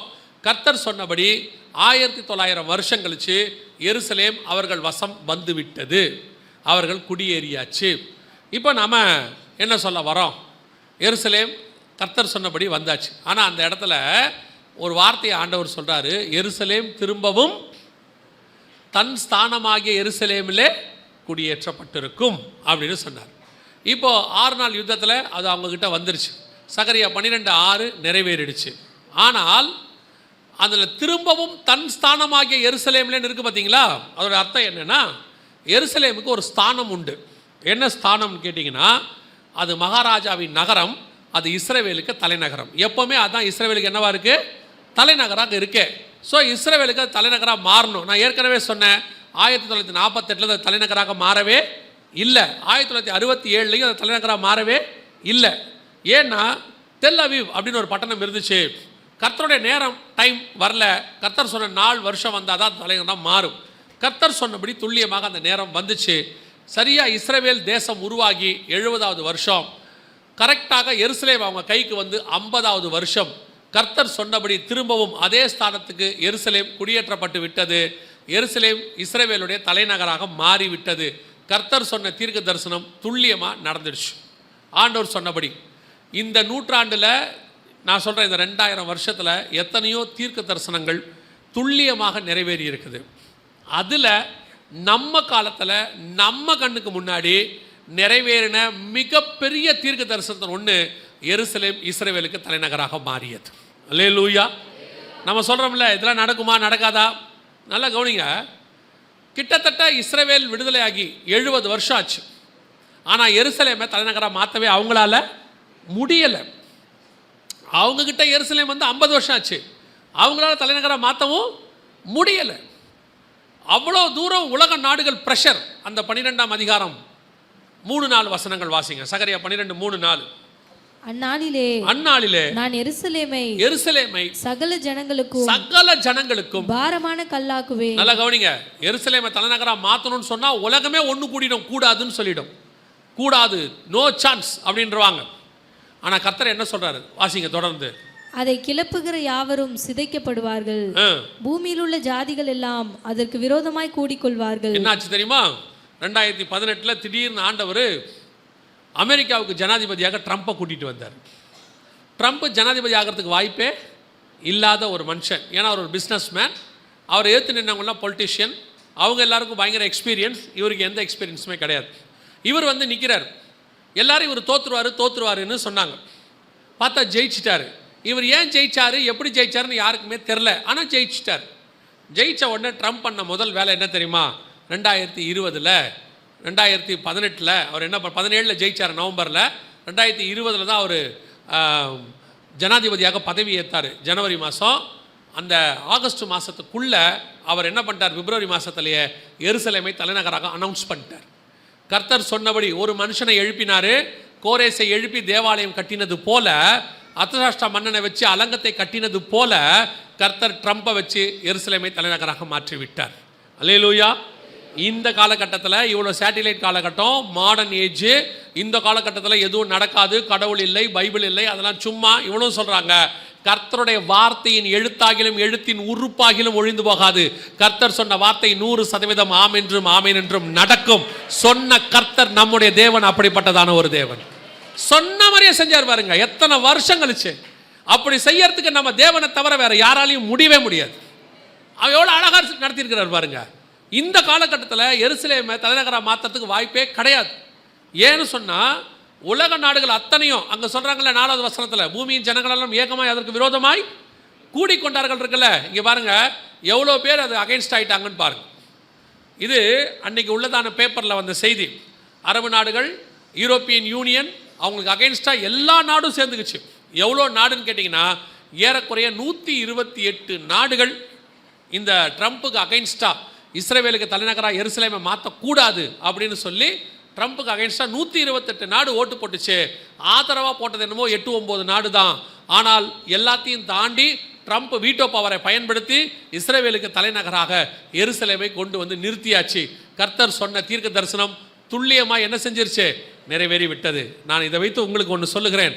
கர்த்தர் உங்களுக்கு ஒரு வாக்கு பண்ணி இருந்தால், கர்த்தர் உங்களுக்கு ஒன்று சொல்லி இருந்தால், ஆண்டவர் சொன்ன வாக்கு தத்துவத்துக்கு விரோதமான காரியங்கள் நடைபெற்று கொண்டிருக்கும். பார்க்கறதுக்கு நடக்காத மாதிரி இருக்கும். நடக்காதுன்னு சொல்லுவாங்க, மெடிக்கலி ப்ரூஃபும்பாங்க, சான்ஸே இல்லைம்பாங்க, இயற்கையா வழியே இல்லைம்பாங்க. ஆனா சொன்ன தேவன் உண்மை உள்ளவர். அவர் சொன்னது சொன்னபடி நடக்கும். அவர் சொல்லியும் செய்வாரோ செய்யாதிருப்பாரோ, வசனத்தும் நிறைவேற்றாதிருப்பார். கன்ஃபார்மா ஆண்டவர் செய்வார். நீங்க வாக்கு தத்தத்தை மட்டும்தான் பிடிக்கணும். சுற்றி பேசுகிறவன் எதையுமே காதில் எடுக்கக்கூடாது. ஏன்னா இவன் பேசுகிறதெல்லாம் ப்ராக்டிக்கலாக வாய்ப்பே இல்லைங்க. ஆனால் நமக்கு சொன்னவர் சூப்பர் நேச்சுரல், அற்புதத்தின் தேவன். இயற்கையாக வழி கிடையாதுங்க. ஆமாம் கிடையாது. செங்கடல் வந்துடுச்சு, வழி கிடையாது. நான் சொல்கிறேன் வழி இருக்கும் பாரு ஆண்டவர். என்னங்க சொல்கிறீங்க? பார்வன் சொல்லுவான், எப்படா வழி வரும்? பாடுறா வரும். சொன்ன தேவன் சொன்னாதான் வழி வரும். எப்படி வரும்? வரும், அவ்வளோதான். சொன்ன ஆண்டவர் அப்படி நிறைவேற்றுவார். எனக்கு ஆண்டவர் சொல்லி கொடுத்தது ஒன்று தான். நீ வசனத்தை மட்டும் பிடிச்சிக்க, எவன் சொன்னதையும் கேட்காதேம்பாரு. ஒரு 10-15 பேர் சில வருஷத்துக்கு முன்னாடி எழும்பி ஒன்று சொன்னாங்க, உன் ஊழியத்தை ஒழிச்சு காட்டுறேன் பாரு. இதே வார்த்தையை சொன்னாங்க. ஊழியத்தை ஒழிச்சு காட்டுறேன் பாரு அப்படின்னாங்க. ஆண்டவர் சொன்னார், நான் உன்னை ஊழியக்காரனை அபிஷேகம் பண்ணியிருக்கேன், அவன் எப்படி உன்னை ஒழிக்க முடியும்? ஆண்டவர் சொன்னார், நீ என்ன நம்பு, அவன் சொல்கிறத நம்பாது. உண்மை நடந்தது என்ன தெரியுமா? சொன்னவங்க என்ன ஆனாங்கன்றது எனக்கு தேவையே இல்லை. ஆனால் இந்த ஊழியத்தை விட்டு அவர்களால் என்னை எடுக்கவே முடியலை. காரணம், கர்த்தர் என்னோடு கூட இருந்தார். இன்றைக்கும் இந்த ஊழியம் நடைபெற்று கொண்டு இருக்கிறது. சொன்ன தேவன் உண்மை உள்ளவர். அவ்வளோதான். நம்ம பிடிக்க வேண்டியது வாக்கு தத்தத்தை, வசனத்தை தான். இது நித்திய ஜீவ வசனம். கர்த்தர் சொன்னபடி துல்லியமாய் எருசலேம் இஸ்ரவேலுக்கு தலைநகராய் மாறிவிட்டது. திரும்பவும் அதே ஸ்தானத்துக்கு வந்துருச்சு. 2 விஷயத்தை சொல்லிட்டு நான் அடுத்த பாயிண்ட்டுக்கு போகிறேன். ஒன்று, யார் என்ன சொன்னாலும் எருசலேம் இஸ்ரவேலுக்கு உரியது. அதை பிரிக்க ஒரு நாளும் கர்த்தர் ஒத்துக்கவே மாட்டார். இந்த மீடியாவில், யூடியூப்பில், வாட்ஸ்அப்பில் ஒரு 4 பேர் உட்காந்து பரபரன்னு பேசிக்கிட்டு இருப்பான், கத்திக்கிட்டு இருப்பான் ஒவ்வொரு டிவிலையும். அது எப்படிங்க? நாம் பிரிச்சிட்டோம்னா சமாதானமே வந்துருங்கம்மா.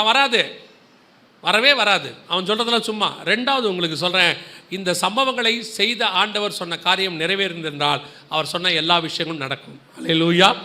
இப்போது எருசலேம் வந்துடுச்சு. 3வது, இதான் ரொம்ப முக்கியமானது. நீங்கள் வாசிங்க பாருங்கள், எசேக்கியேல் 38:8.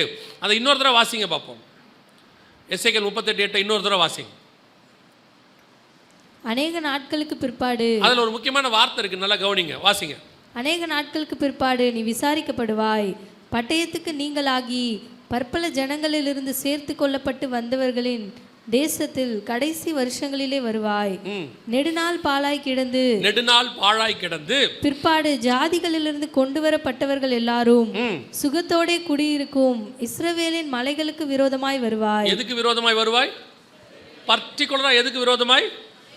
மலைகளுக்கு விரோதமாய். இந்த யுத்தம் தான் மிக முக்கியமான 3வது யுத்தம். போன வருஷம் அக்டோபர் மாதம் ஆரம்பிச்சிச்சு. அந்த யுத்தத்துக்கு பேர் அல்-அக்ஸா ஃப்ளட் அப்படின்னு பேர். இந்த யுத்தம் தான் ஏறக்குறைய 1 வருஷமாக, இந்த அக்டோபர் வந்தால் 1 வருஷம், கிட்டத்தட்ட 10 மாதம்னு வச்சுக்கோங்களேன். ஜூலை முடிய போது, ஆகஸ்ட், செப்டம்பர், அக்டோபர் வந்தால் 1 வருஷம்.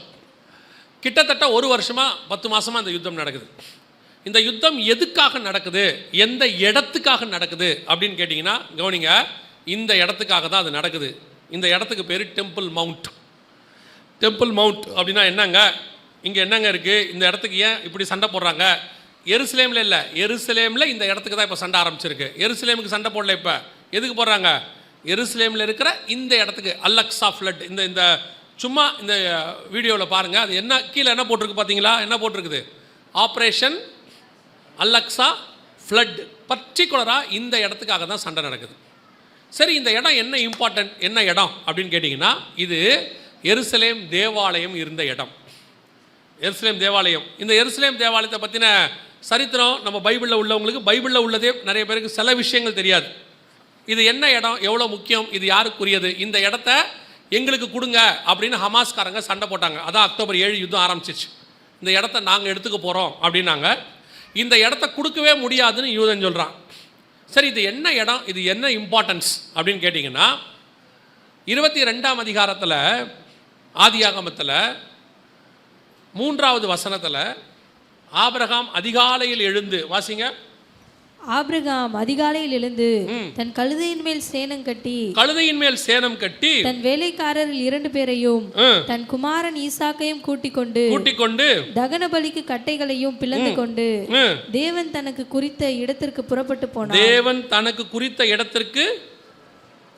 போனான். இருக்கா? தேவன் தனக்கு குறித்த இடத்திற்கு புறப்பட்டு போனான். அந்த குறித்த இடம்னு இருக்கு பார்த்தீங்களா, அது எங்க அப்படின்னு பார்த்தீங்கன்னா, மோரியா மலைகளில் ஒன்றின் மேல் அப்படின்னு இருக்கு. மோரியா மலைகள் ஒன்றின் மேல் புறப்பட்டு போனான். இப்போ அடுத்த வசனம் பாருங்க, 4வது வசனம். 3ஆம் நாளில் ஆபிரகாம் தன் கண்களை ஏறெடுத்து பார்த்து தூரத்திலே அந்த இடத்தை கண்டான். அப்பொழுது ஆபிரகாம் தன் வேலைக்காரரை நோக்கி, நீங்கள் கழுதை. 9வது வசனம். 9வது வசனம். தேவன் அவனுக்கு சொல்லி இருந்த இடத்துக்கு வந்தார்கள்.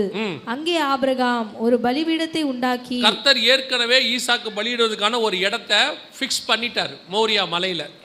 அந்த இடத்துக்கு பேர் தான் டெம்பிள் மவுண்ட். அங்கே தான் ஈசாக்கு பலியிடும்படி கொண்டு போகப்பட்டார். அங்கே அவர் ஒரு பலிபீடம் கட்டினான். அந்த இடத்திற்கு யெகோவா ஈரே என்று அவன் பெயரிட்டான். பின்னாடி அங்கே இருக்குது பாருங்க, 14வது வசனம். ஆபிரகாம் அந்த இடத்துக்கு யெகோவா ஈரே என்று பெயரிட்டான். அதனாலே கர்த்தருடைய பர்வதத்திலே பார்த்து கொள்ளப்படும் என்று இந்நாள் வரைக்கும் சொல்லப்பட்டு வருகிறது. அந்த இடம் தான் யெகோவா ஈரே. சரி, இந்த இடம் ஆபிரகாம் காலத்துல இருந்து. இதுக்கு அடுத்து இந்த இடத்தை யார் வாங்கினா அப்படின்னு கேட்டிங்கன்னா, 1 நாளாகமத்தின் புஸ்தகம் 21ஆம் அதிகாரத்தில் ஓர்னான் கையிலிருந்து தாவீது ஒரு இடத்தை வாங்குகிறார். தாவீது இடத்தை வாங்கி தான் அங்கே தேவாலயம் கட்டுவதற்கு ஃபர்ஸ்ட் அங்கே ஒரு பலிபீடம் கட்டுறாரு. அதற்கு பிறகு அந்த இடத்துல தான் சாலமோன் என்ன பண்ணாரு, தேவாலயம் கட்டினார் என்று சொல்லி பார்க்கிறோம். அந்த இடம் தான் இந்த இடம். இதான் சாலமோன் தேவாலயம் இருந்த இடம். அதற்கு பிறகு இந்த தேவாலயம் இடிக்கப்பட்டது. நேபுகாத் நேச்சார் வந்து இடிச்சிட்டார். திருப்பி 70 வருஷம் கழிச்சு செருபாபேல் இங்கே வந்து ஒரு ஆலயம் கட்டினார். கிபி 70 தீத்துராயன் ரோமர்கள் அந்த ஆலயத்தை இடிச்சிட்டாங்க. இந்த 2 ஆலயத்தையும் இடிக்கிறதுக்கு என்ன காரணம், அது ரொம்ப முக்கியம். அதை நம்ம பார்க்கணும். ஏன் இடிச்சிட்டாங்கன்றது நம்ம பார்க்கணும். சாலமோன் தேவாலயத்தை இடிப்பதற்கு என்ன காரணம், வாசிங்க. எசேக்கியேல் கொஞ்சம் வேகமாக வாசிங்க. எசேக்கியேல் புஸ்தகம் 8ஆம் அதிகாரம் 6வது வசனத்தை வாசிங்க. அவர் என்னை நோக்கி, மனுபுத்திரனே, அவர்கள் செய்கிறதை காண்கிறாயா? என் பரிசுத்த ஸ்தலத்தை விட்டு என்னை தூரமாய் போக பண்ணும்படியான இஸ்ரவேல் வம்சத்தார் இங்கே செய்கிற மிகுந்த அருவருப்புகளை காண்கிறாய் அல்லவா? தேவாலயத்துக்குள்ள என்ன இருந்துச்சு? இன்னைக்கு அந்த 8ஆம் அதிகாரத்தில் என்னென்ன அருவருப்பு இருக்குதோ எல்லா அருவருப்பும் இன்னைக்கு பல தேவாலயங்கள்ல இருக்கு. அதை போய் அப்புறமா நீங்க படிச்சுக்கோங்க.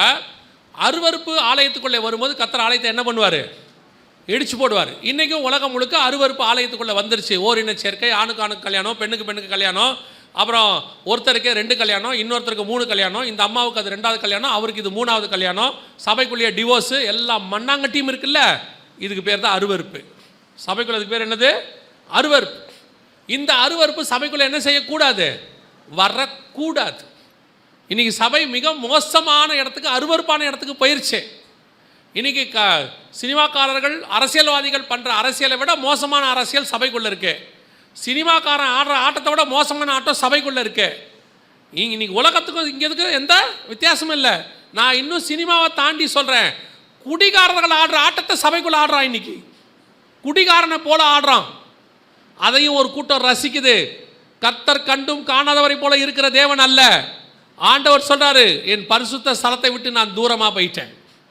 ஃபர்ஸ்ட் கர்த்தர் செய்கிறது என்ன தெரியுமா, ஆலயத்தை விட்டு போயிடுவார். ஏதோ ஆண்டவர் எல்லாம் ஜாலியாக இருக்காருன்னு நினச்சிக்காதீங்க. அவர் பாவத்தை பார்க்க மாட்டாத சுத்த கண்ணன். அப்படியே ஒரு நாள் வரும், மொத்தத்தையும் டெமாலிஷ் பண்ணிட்டு போயிட்டே இருப்பார், க்ளோஸ் பண்ணுறார். 2வது ஆலயத்தை ஏன் இடிச்சார், வாசிங்க.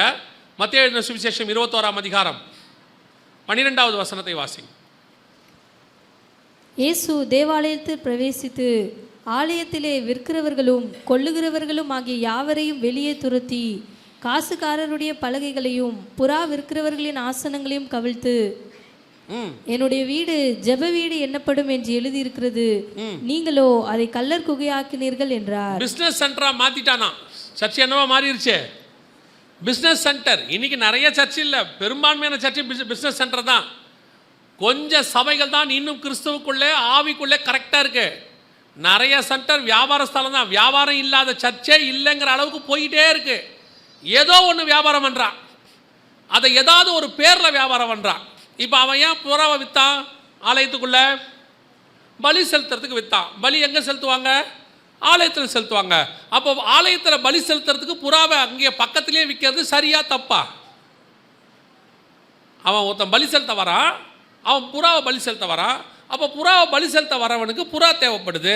அதை வாங்கிறதுக்கு பதிலாக பக்கத்திலே விற்கிறாங்க உள்ளியா சர்ச்சிலேயே வாங்கி அங்கேயே பலி கொடுக்கறது சரியா தப்பா? பார்க்கறதுக்கு சரி மாதிரி தானே இருக்கு. அப்புறம் இயேசுநாதர் தப்புங்கிறாரு. சபையினுடைய வேலை புறா விற்கிறவனுக்கு புறா விற்கிறது வேலை இல்லை.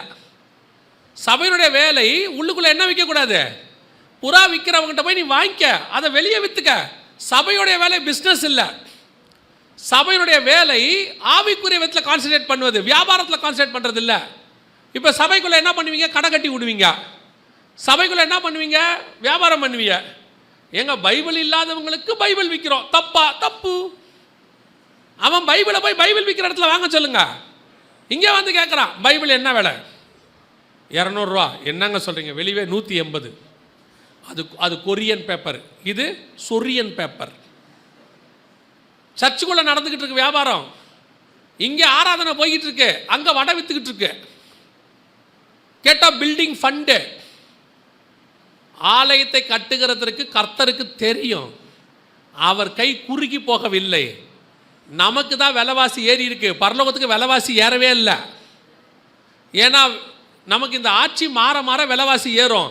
பரலோகத்தில் தான் ஆட்சியே மாறாத, ஒரே தேவன் தானே. ஆசீர்வதிக்கிற தேவன் எல்லா காலத்திலும் ஆசீர்வதிக்க வல்லமை உள்ளவராக இருக்கிறார். இன்னைக்கு சபை எப்படி இருக்கு? Business centre. ஊழியக்காரனும் விற்கிறான், விசுவாசியும் விற்குது. சபைக்குள்ளேயே வட்டி கூடுது. சபைக்குள்ள புடவை விற்குது. சபைக்குள்ள புடவை விற்றா ஸ்பிரிச்சுவல் புடவையா, ஜபத்தோட விற்கிது. இவங்க இங்கே உட்காந்து ஆவியை ஊத்துங்கிறாங்க. அது அங்கே உட்காந்து பார்டர் பார்த்தீங்களா, பச்சை கலர் பார்டர் போட்டு எங்கே நடக்குது? சர்ச்சுக்குள்ள சபைக்குள்ள உட்காந்துக்கிட்டு எம்எல்ஏ மார்க்கெட்டுக்கு ஆள் பிடிக்கிறான், 4 பேரா. ஒரு வயல பரலோகத்துக்கு போக மாட்டேன் தெரிஞ்சுக்க. சபை என்பது வியாபார ஸ்தலம் இல்லை. சபையில் ஆராதிக்க மட்டும்தான் இங்கே வரணும். ஆராதிச்சுட்டு வீட்டுக்கு போயிடணும். உங்கள் வியாபாரத்தெல்லாம் காம்பவுண்டுக்கு வெளியே வச்சுக்கணும். கொஞ்சம் கொஞ்சமாக ஆரம்பித்து நீ கரப்ட் ஆனது பத்தாத, ஊழியக்காரனை கரப்ட் ஆகி இன்னைக்கு சபை முழுக்க முழுக்க பிஸ்னஸ் சென்டர். சபை கட்டும் போதே கீழே 2 கடையோட கட்டுறாங்க. தொலைஞ்சுதுவோ, ஏன்னா வாடகைக்கு விடுறதுக்கு வசதியாக இருக்குமா? கவனிச்சு கொள்ளுங்க. ஏதோ ஆண்டவர் உங்களுக்கு ஒரு வாய்ப்பு கொடுக்குறாரு திருந்தறதுக்கு. திருந்திட்டீங்கன்னா நல்லது. இல்லைன்னா என்ன செய்வாரான் தெரியுமா? மத்திய 24:2 சொல்லுது, ஒரு கல்லின் மேல் ஒரு கல் இல்லாதபடிக்கு என்னவாகும்? இடிக்கப்பட்டு போகும். இதே ஆலயத்தை கர்த்தர் கட்டும்போது சொல்றார், ஆகாய் 2:15, ஒரு கல்லின் மேல் ஒரு கல் வைத்து கட்டப்பட்ட நாள் முதல் கொண்டு. அப்படிதானே இருக்குது. ஆகாய் 2:15 வாசிங்க. இப்போதும் கர்த்தருடைய ஆலயத்தை கட்டும்படி ஒரு கல்லின் மேல் ஒரு கல் வைக்கப்பட்டது முதல். அந்த ஆலயத்தை எப்படி கட்டினாரு? ஒரு கல்லின் மேல் ஒரு கல் வைத்து கட்டினாரு. அதே தேவன் தான் மத்திய 24:2 சொல்றாரு, ஒரு கல்லின் மேல் ஒரு கல் இல்லாதபடிக்கு இடிக்கப்பட்டு போகும். நல்லா தெரிஞ்சுக்கொள்ளுங்க. தேவனுக்கு விரோதமான காரியத்தில் சபை ஈடுபடவே கூடாது. சபையினுடைய வேலை தேவனை ஆராதிப்பதற்கான ஸ்தலம். இங்கே வந்து கர்த்தரை ஆராதிக்கணும், வசனத்தை கேட்கணும், வசனத்தின்படி வாழ்க்கையை அமைச்சு கொள்ளணும். உங்க சேட்டைகளுக்கு இது இடம் கிடையாது. இங்க உட்காந்துட்டு நீங்க பண்ற பிசினஸ்க்கு இது இடம் கிடையாது. நீங்கள் பண்ற அருவருப்பான காரியங்களுக்கு இது இடம் கிடையாது. நீங்க வெளியே பண்ணா கூட அதுவே தப்பு. அதை கூட 100ல் 1000ல் ஒரு தடவை பொறுத்துக்கலாம். உள்ள உட்காந்துட்டு பண்ணீங்க, என்னுடைய ஆலயத்தை கெடுக்கிறவனை கர்த்தர் கெடுப்பார்னு இருக்கு. கேர்ஃபுல்லா இருந்துக்கணும். அந்த கடைசி காலத்துல துணிகரம் வந்துருச்சு ஜனங்களுக்கு, பயங்கரமான துணிகரம். எதை செஞ்சாலும் கர்த்தர் கண்டுக்காம இருப்பாரு அப்படின்னு உள்ள உட்காந்துக்கிட்டு தெரிஞ்சுக்கோங்க. நான் ஏற்கனவே சொன்னதான், உன் பாவம் நிறைவாகிற வரைக்கும் உனக்கு கிருபை இருக்குன்னு அர்த்தம். நிறைவாச்சு தொலைஞ்சேன்னு அர்த்தம். இப்பவே திருந்துட்டினா நல்லதுன்னு அர்த்தம். அதான் ஆண்டவர் சொன்னார், ஒரு கல்லின் மேல் ஒரு கல்லில் அப்படிக்கு என்ன செய்யுமா? இடிக்கப்பட்டு போகும். சபைக்குள்ள நிறைய இன்னைக்கு என்ன தெரியுமா, எல்லாரும் செய்கிறாங்க, அதனால் அது கரெக்டுன்னு ஆயிடாது. திருப்பி சொல்கிறேன், எல்லாரும் இதே மாதிரி பிஸ்னஸ் சென்டர் ஆக்கிட்டாங்க சர்ச்சை. ஆளாளுக்கு கமர்ஷியல் காம்ப்ளெக்ஸாகவும் பிஸ்னஸ் சென்டராக மாற்றி சபையை வந்து கொள்ளையர்கள் கூடாரம்லாம் இல்லை, அலிபாபா கொகையை விட பெருசாக மாற்றிட்டாங்க. எல்லாரும் பண்ணுறதுனால அது என்னவாயிடாது, சரி ஆயிடாது. சோதோமில் அத்தனை பேரும் பாவம் பண்ணா, அதனால சோதோம் கரெக்டா? ஒரு நீதிமான் இருந்தால் பாருங்க, அதான் கரெக்டு. உலகம் முழுக்க ஒன்று செஞ்சிச்சு, ஆனால் நோவா அதில் தனித்திருந்தான். அதனால உலகம் முழுக்க செஞ்சதுனால அது சரியாயிடுமா? ஆகாது. எல்லாரும் செஞ்சாலும் சரி, அத்தனை பேர் கரப்ட் ஆனாலும் சரி, அத்தனை பேர் சேர்ந்து உன்னை பைத்தியம்னு சொன்னாலும் சரி, இல்லை உன்னை பார்த்து இப்படி இருந்தால் நீ பிழைப்பே நடக்காது, காலத்துக்கு ஏற்ற மாதிரி மாறணும்னு சொன்னாலும் சரி, நீ ஒன்று மட்டும் சொல்லு, நான் தேவ சாயலாய் படைக்கப்பட்டவன், அத்தனை பேரும் மனுஷ சாயலாய் மாறினால் எனக்கு கவலையே கிடையாது, நானோ வென்றால் நான் ஒருத்தன் நின்னாலும் போதும். எலியா சொல்றா, அழகா சொல்றா, அத்தனை பேரும் பாகாலுக்கு முன்பாக முழங்கால் படியிட்டு விட்டார்கள், நான் ஒருவன் மாத்திரம் மீந்திருக்கிறேன். ஆண்டவருக்கு சொன்ன வார்த்தை என்ன தெரியுமா? நீ ஒருவன் இருக்கிற நல்லது, ஆனால் நீ ஒருத்த மட்டும் இல்லை, உன்னை மாதிரி இன்னும் 7000 பேரை நான் மறைத்து வைத்திருக்கிறேன். ஆண்டவர் உலகம் முழுக்க 7000 பேரை வச்சிருக்கிறார். இந்த மாதிரி ஆட்களுக்காக தான் வருகை வரும். போக போகிறது பேழைக்குள்ளே 8 பேராகிய சிலராக இருந்தாலும் சரி, ஆனால் 8 பேருக்காக ஒரு பேழையை கொண்டு வர கர்த்தர் வல்லமை உள்ளவராக இருக்கிறார். போக போகிறது வருகையில் 8 பேராக இருந்தாலும் சரி, 8 பேருக்காகவாவது ஒரு வருகை வந்து கூட்டிக் கொண்டு தான் போகும். நீ காத்திருந்தால் போக முடியும். அவங்களோட சேர்ந்து கரப்ட் ஆகிடாதீங்க, அவங்க கூட சேர்ந்து உலகத்துக்கு ஒத்த வேஷம் தரிக்க ஆரம்பிச்சிடாதீங்க, தொலைஞ்சு போவீங்க. இப்போ இந்த மலைகளுக்கான யுத்தம் ஆரம்பிச்சிருச்சு. எசேக்கியேல் 38:8. இப்போ என்ன நடக்க போகுது அதை மாத்திரம் சொல்லிட்டு நான் முடிக்க போகிறேன். இந்த யுத்தம் எல்லாரும் சொல்கிற மாதிரி இன்னைக்கு நாளைக்கெல்லாம் முடியாது. இந்த ஆரம்பிக்கும் போதே சொன்னாங்க 2 மாதத்தில் முடிஞ்சிடும், யூதர்கள் ஹமாஸை 1 வாரத்தில் க்ளோஸ் பண்ணிடுவாங்க எல்லாம் சொன்னாங்க. ஆனால் கன்ஃபார்மாக அது முடியாது. ஏன்னா அது ஆரம்பிச்சது இந்த இடத்துக்காக. இந்த இடத்துல இந்த யுத்தம் நடக்கும், இன்னும் நடக்கும். எப்போ வரைக்கும் இந்த யுத்தம் சாதாரணமாக நடக்கும்னா, இந்த மாஸ்க்கு அவங்க தட்டுற வரைக்கும் நடக்கும். இந்த யூதம் என்ன பண்ணிடுவான்னு கேட்டிங்கன்னா, அந்த மாஸ்க்கை தட்டிவிடுவான். ஏன் அப்படின்னு கேட்டிங்கன்னா, இப்போவே நாங்கள் இன்றைக்கும் போட்டிருக்கிறோம், இது வரைக்கும் 500 மாஸ்க் அவங்க இடிச்சிருக்கிறாங்க. 500 பள்ளிவாசலாம் அவங்க என்ன பண்ணியிருக்காங்க, இடிச்சிருக்காங்க. காசா பகுதி முழுக்க இடிச்சிருக்கிறாங்க. அவங்களுடைய டார்கெட்டு இதுதான். அவங்க இதை எதிர்பார்த்துக்கிட்டே இருந்தாங்க. இந்த இடத்துக்கு சண்டை ஆரம்பிச்சிச்சு. முடிவாக இந்த இடத்த யாரோ ஒரு ராக்கெட் ஏதோ ஒன்று பண்ணி இதை இடிச்சிருவாங்க. இடித்த உடனே இந்த இடத்துக்கு மீண்டும் 3வது தேவாலயத்தை கட்டுறதுக்கு யூதம் வருவான். இப்போ எல்லாம் சொல்கிறது நல்லா கவனிச்சுக்கொள்ளுங்க, இது ஏற்கனவே சொல்லப்பட்ட தீர்க்க தரிசனம். அதை தான் உங்களுக்கு பைபிளில் இருந்து இப்போ சொல்லிக்கிட்டு இருக்கிறோம். இந்த இடத்துல மீண்டும் என்ன வரும், 3வது தேவாலயம் கட்டுறதுக்கு யூதன் முற்படுவான். அப்பொழுது இந்த இடம் இருந்தவங்களும் என்ன செய்வாங்க, அதுக்கு சண்டை போட வருவாங்க. திருப்பி ஒரு சண்டை வரும். அந்த இடத்துல சமாதானம் பண்ணுகிறவனாக அந்தி கிறிஸ்து நுழைவான். கடைசி சர்வாதிகாரி என்ன செய்வான், உள்ளே நுழைவான். அப்பொழுது உபத்திரவ காலம் வரும், வேதனைகள் ஆரம்பிக்கும், அப்பொழுது முடிவு வரும். ஆண்டவர் சொன்ன எல்லா காரியங்களும் கடைசி இந்த இடத்த பேஸ் பண்ணி தான் இருக்கு. இந்த இடத்த பேஸ் பண்ணி தான் யுத்தம் ஆரம்பிச்சிச்சு. 1 வருஷம் ஆயிடுச்சு, 1 வருஷம் ஆக போது, இன்னும் விஸ்தாரமாகும். இந்த எல்லா நாடுகளுக்கும் தலைமையாக ரஷ்யா மாறப்போகுது. இப்போ ரஷ்யா மாற தொடங்கி இருக்குது, ரஷ்யா உள்ளே வந்துடுச்சு. இப்போ ரஷ்யா 2-3 விஷயங்களில் இஸ்ரேலுக்கு விரோதமாக ஸ்டேட்மெண்ட் கொடுத்துருக்கு. இன்னும் அது உச்சத்துக்கு போகும். அமெரிக்க ஜனாதிபதியாக ட்ரம்ப் இருக்கிற வரத்துக்கு வாய்ப்பு இருக்குது.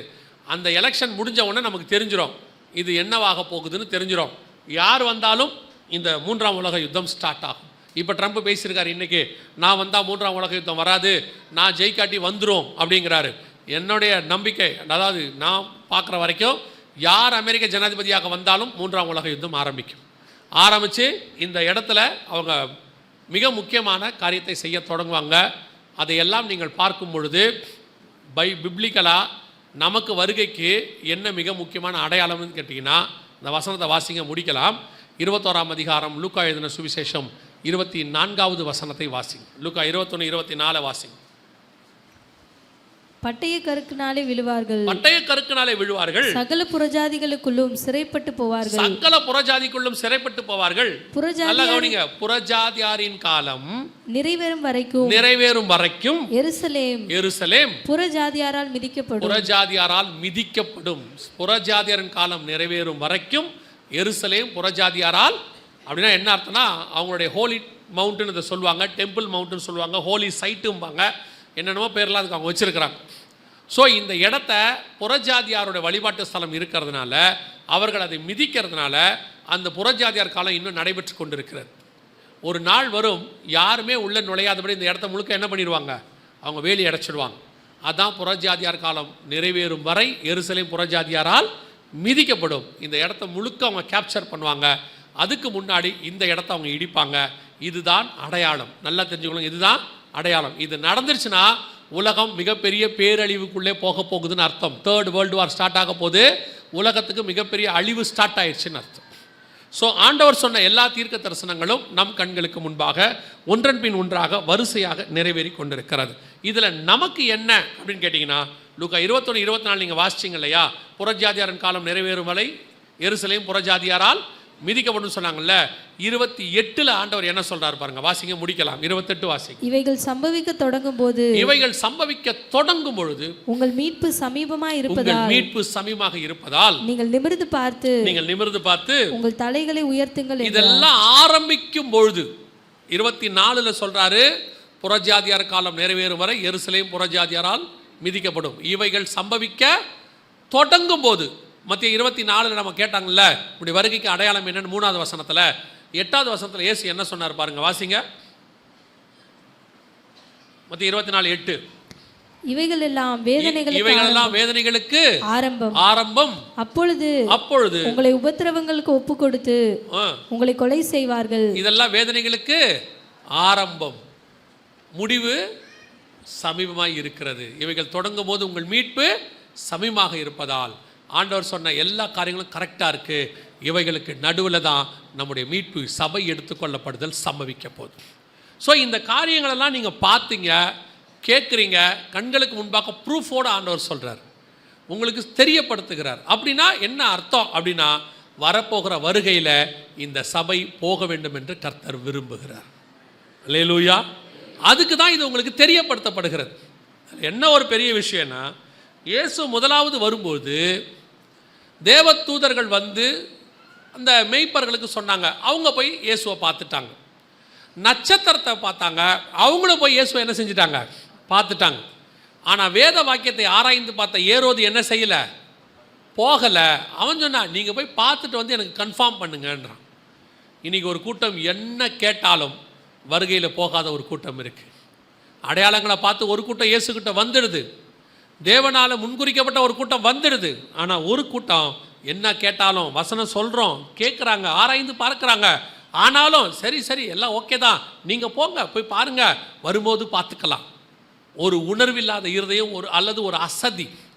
ஆண்டவர் தெளிவாக சொல்லிட்டாரு, 2 பேர் இருப்பார்கள், ஒருவன் எடுத்துக்கொள்ளப்படுவான், ஒருவன் கைவிடப்படுவான். இன்றைக்கி ஆண்டவர் நமக்கு சத்தியத்தை சொல்லி இருக்கிறார். வருக மிக சமீபம். இனி காலம் கண்டிப்பாக செல்லாது, நாம் கர்த்தருக்கு சித்தமானால். ஏன்னா அவர் வரும் நாளாகிலும் நாளிகையாகிலும் பிதா ஒருவரை தவிர மற்ற ஒருவனும் அறியான். ஒன்று மட்டும் நிச்சயம், நம்முடைய காலங்களில் அவருடைய வருகை வருவதற்கு நிறைய வாய்ப்பு இருக்குது. ஆபிரகாம் அவருடைய முதலாவது வருகையை காண ஆவலாக இருந்தான் இயேசு சொன்னார். ஆபிரகாம் நாட்களை பார்க்க ஆவலாக இருந்தான். கரெக்டாக 2000 வருஷம் கழித்து அவனுடைய சந்ததியார் இயேசுவை பார்த்தார்கள். அதே மாதிரி தான் 1ஆம் நூற்றாண்டில் அப்போஸ்தலர்கள் இயேசுவின் வருகையை பார்க்க ஆவலாக இருந்தார்கள். இப்போ 2000 வருஷம் கழித்து அவருடைய சந்ததியார் நாம் அதை பார்ப்பதற்கு நிறைய வாய்ப்பு இருக்கிறது. எப்போ வேணாலும் இயேசு கண்டிப்பாக வரப்போகிறார். ஒருவேளை ஜலப்பிரளயம் வருதுன்னு நோவா சொன்ன மாதிரி தான் இப்போ இயேசு வருதுன்னு சொல்லிட்டு இருக்கிறோம். ஒரு கூட்டம் அதை ஏற்றுக்கலை, பைத்தியம்னு சொல்லிச்சு, அதெல்லாம் வராதுன்னு சொல்லிச்சு. அப்படி தான் இயேசு வரமாட்டாரும் ஒரு கூட்டம் சொல்லுது. ஒரு கூட்டம் வருவார், வரும்போது பார்த்துக்கலாம், ஏரோது மாதிரி ஆட்கள். ஆனால் ஒரு கூட்டம் தேடி போகணும், நட்சத்திரத்துக்கு பின்னாடியே போகணும், இயேசு சொல்கிற இடத்துக்கு போகணும், ஆயத்தப்படணும், காத்திருக்கணும். அவங்க தான் அந்த வருகையில் அவரை பார்க்க முடியும். இயேசு வருகிற காலம் சமீபமாயிற்று, இனி காலம் செல்லாது. ஆயத்தப்படுத்துவோம், ஒரு கூட்டத்தை ஆயத்தப்படுத்தணும். எழுந்திரிக்கலாமா? நம்ம எல்லாரும் நம்ம ஜெபம் பண்ணுவோமா? உன் தேவனை சந்திக்க நீ ஆயத்தப்படு அப்படின்னு வசனம் சொல்லுது. நீங்கள் ஆயத்தமாக இருக்கிறீங்களா?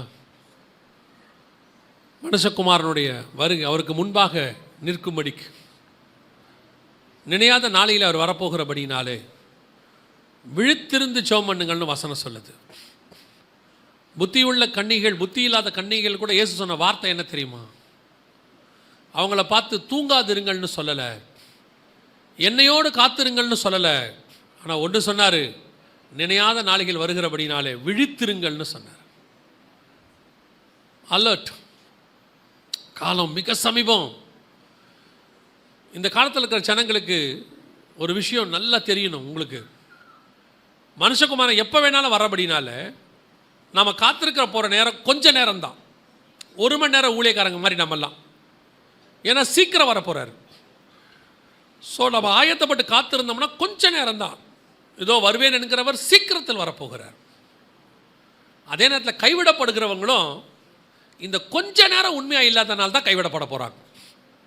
அவங்களுக்கும் இந்த கொஞ்ச நேரங்கிறது ஒரு ஷார்ட் டைம் தான். ஒரு 30 மார்க் எடுத்து 32 மார்க் எடுத்து பாஸ் ஆகிறவனுக்கும் ஒரு 30 மார்க் எடுத்து ஃபெயில் ஆகிறவனுக்கும் உள்ள வித்தியாசம். ஒரு 2-3 மார்க் எப்படியாவது படித்து பாஸ் ஆகிடணும்னு அவன் கான்சியஸாக இருந்து 30லேருந்து 35 எடுத்துட்டான். ஆனால் அவனும் 30 தான் இன்னொருத்தனும் எடுத்தான். ஆனால் பார்த்துக்கலாம் அப்படின்னு விட்டுட்டு ஃபெயில் ஆகிட்டான். 2 பேரும் ஒரே ஸ்டாண்டர்டில் இருந்தவங்க தான். ஒருத்தன் கொஞ்சம் முயற்சி பண்ணால் போயிட்டான், ஒருத்தன் அந்த கொஞ்சம் முயற்சி பண்ணாதனால ஃபெயில் ஆகிட்டான். அவன் வாழ்க்கையே மாறிப்போச்சு. அதே மாதிரி தான் இப்போ நமக்கு கொஞ்சம் காலம் தான் இருக்குது. வாசப்படி தான் நிற்கிறாரு. இது வரைக்கும் நீங்கள் ஒரு வேளை எப்படி வேணால் கூட இருந்திருக்கலாம். இனி கொஞ்ச நாளும் கர்த்தருக்காக உண்மையாக காத்திருக்கிறவர்களாக, சந்திக்க ஆயத்தப்பட்டவர்களாக, ஒவ்வொரு நாளும் அவரை நோக்கி பார்க்கிறவர்களாக, இதுவரைக்கும் இருந்த எல்லாத்தையும் விட்டுட்டு நான் இனி இயேசுவை நோக்கி போக போகிறேன். உலகம் என் பின்னே, சிலுவை என் முன்னே. நான் நித்திய ஜீவனை சுதந்திரிக்கிறதுக்கு கடைசி சான்ஸ் எனக்கு கிடைச்சிருச்சு. ஆகாப்புக்கு எத்தனையோ வருஷம், 3.5 வருஷம் மேகமும் இல்லை, மழையும் இல்லை, தண்ணியும் இல்லை, குதிரைக்கு புல்லும் இல்லை. இப்போ ஆகாப்புக்கு ஒரே ஒரு வாய்ப்பாக எலியா சொல்கிறாரு, கையளவு மேகம் தெரியுது, ஓடி போயிடு. ஏன் இந்த கையளவு மேகம், நீ போ, ரதத்தில் ஏறிப்போ. இந்த கையளவு மேகம் போதும், அடுத்து பெருமழையாக மாறிடும். இது வரைக்கும் எப்படி இருந்தேன்னு தெரியாது. இப்போ கையளவு மேகம் தெரியுது, வருகைக்கான மேகம் நல்லா தெரியுது. இதோ மேகங்களுடனே அவர் வருகிறார். அந்த வருகைக்கான அடையாளங்கள் தெளிவாய் தெரிய ஆரம்பிச்சிருச்சு. நீ இப்போ ரதத்தில் ஏறினா கூட போதும், இப்போவும் அறக்கட்சியை கட்டிக்கிட்டா கூட போதும், நீ வேகமாக ஓடி போயிடலாம், வருகையில் போய் சேர்ந்துடலாம். வாய்ப்பு. இப்போவும் நீ அசதியாக இருந்துட்டீனா, இப்போவும் அசட்டியாக விட்டுட்டீனா, இப்போ இருக்கிற அந்த கொஞ்சம் டைம், சில நாட்களோ, சில மணி நேரங்களோ, சில நிமிஷமோ, சில மாதமோ, எப்போ வருவா தெரியாது. ஆனால் கொஞ்ச நாள் நீ பசங்கிட்ட சொல்கிறீங்க தானே, எக்ஸாமினேஷன் டைம் டேபிள் கொடுத்துட்டாங்க, இனியாவது படிடா, இனிமே படித்தா கூட நீ நல்ல மார்க் எடுக்கலான்னு. அதே தான் நான் உங்களுக்கு சொல்கிறேன். உங்களுக்கு வருகையை பற்றின அறிவிப்பை கர்த்தர் கொடுத்துட்டாரு. இனியாவது எல்லாத்தையும் கொஞ்சம் ஓரம் வச்சிடுங்க. எல்லாத்தையும் கொஞ்சம் ஓரம் வச்சிடுங்க. காத்திருக்கிறவங்களா மாறிடுங்க. நீங்கள் நிச்சயம் இந்த வருகையில் போக முடியும். இனியில் ஒரு தீர்மானம் எடுப்போமா, நானும் என் வீட்டாரும் இந்த வருகைக்கு ஆயத்தப்படுகிறவர்களாக ஒவ்வொரு நாளும் காத்திருக்க போகிறோம், எதிர்பார்த்திருக்க போகிறோம். ஒப்பு கொடுப்போமா தேவ சமூகத்தில்?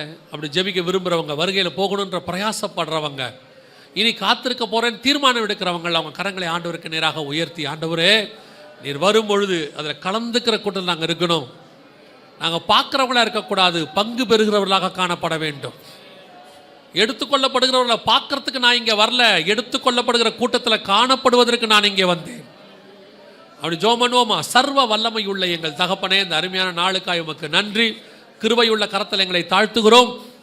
இந்த நாள் முதல் கொண்டு ஆண்டவரே நீர் வருகிற வரைக்கும் எங்கள் திருச்சபை ஆயத்தப்பட்ட மனவாட்டியாக, சுத்திகரிக்கப்பட்ட மனவாட்டியாக, காத்திருக்கிற ஒரு மனவாட்டியாக, கரை திரையற்ற மனவாட்டியாக, ஒரு கற்புள்ள கன்னிகையாக, தீட்டுள்ளதும் அருவருப்பையும் பொய்யையும் நடப்பிக்காத ஒரு மனவாட்டியாக உமக்கென்று ஒவ்வொரு நாளும் நாங்கள் காத்திருக்கணும்ப்பா, எதிர்பார்த்திருக்கணும்ப்பா. ஆண்டவரே எங்களை பின்னோக்கி இழுக்க பார்க்குற எல்லாவற்றையும் உதறி தள்ளிவிட்டு எங்களுக்கு நியமிக்கப்பட்டவர்களை நோக்கி ஓட கிருபை பாராட்டும். இந்த சபையை பொறுப்பெடுத்துக் கொள்ளும். வருகை தாமதிக்குமானால் நாளை தினத்தில் சந்திக்க கிருபை தாரும்.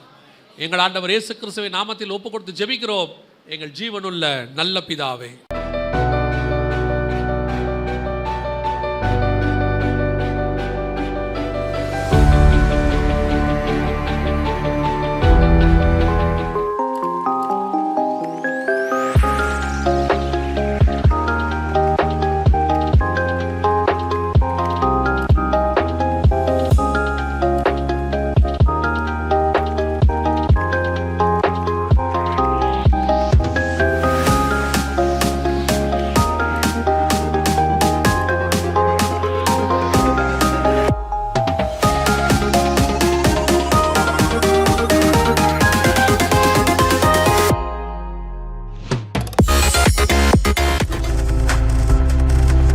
நீங்கள் பார்த்து கொண்டிருப்பது உங்கள் ஜாய் டிவி. உங்கள் துக்கம் சந்தோஷமாய் மாறும்.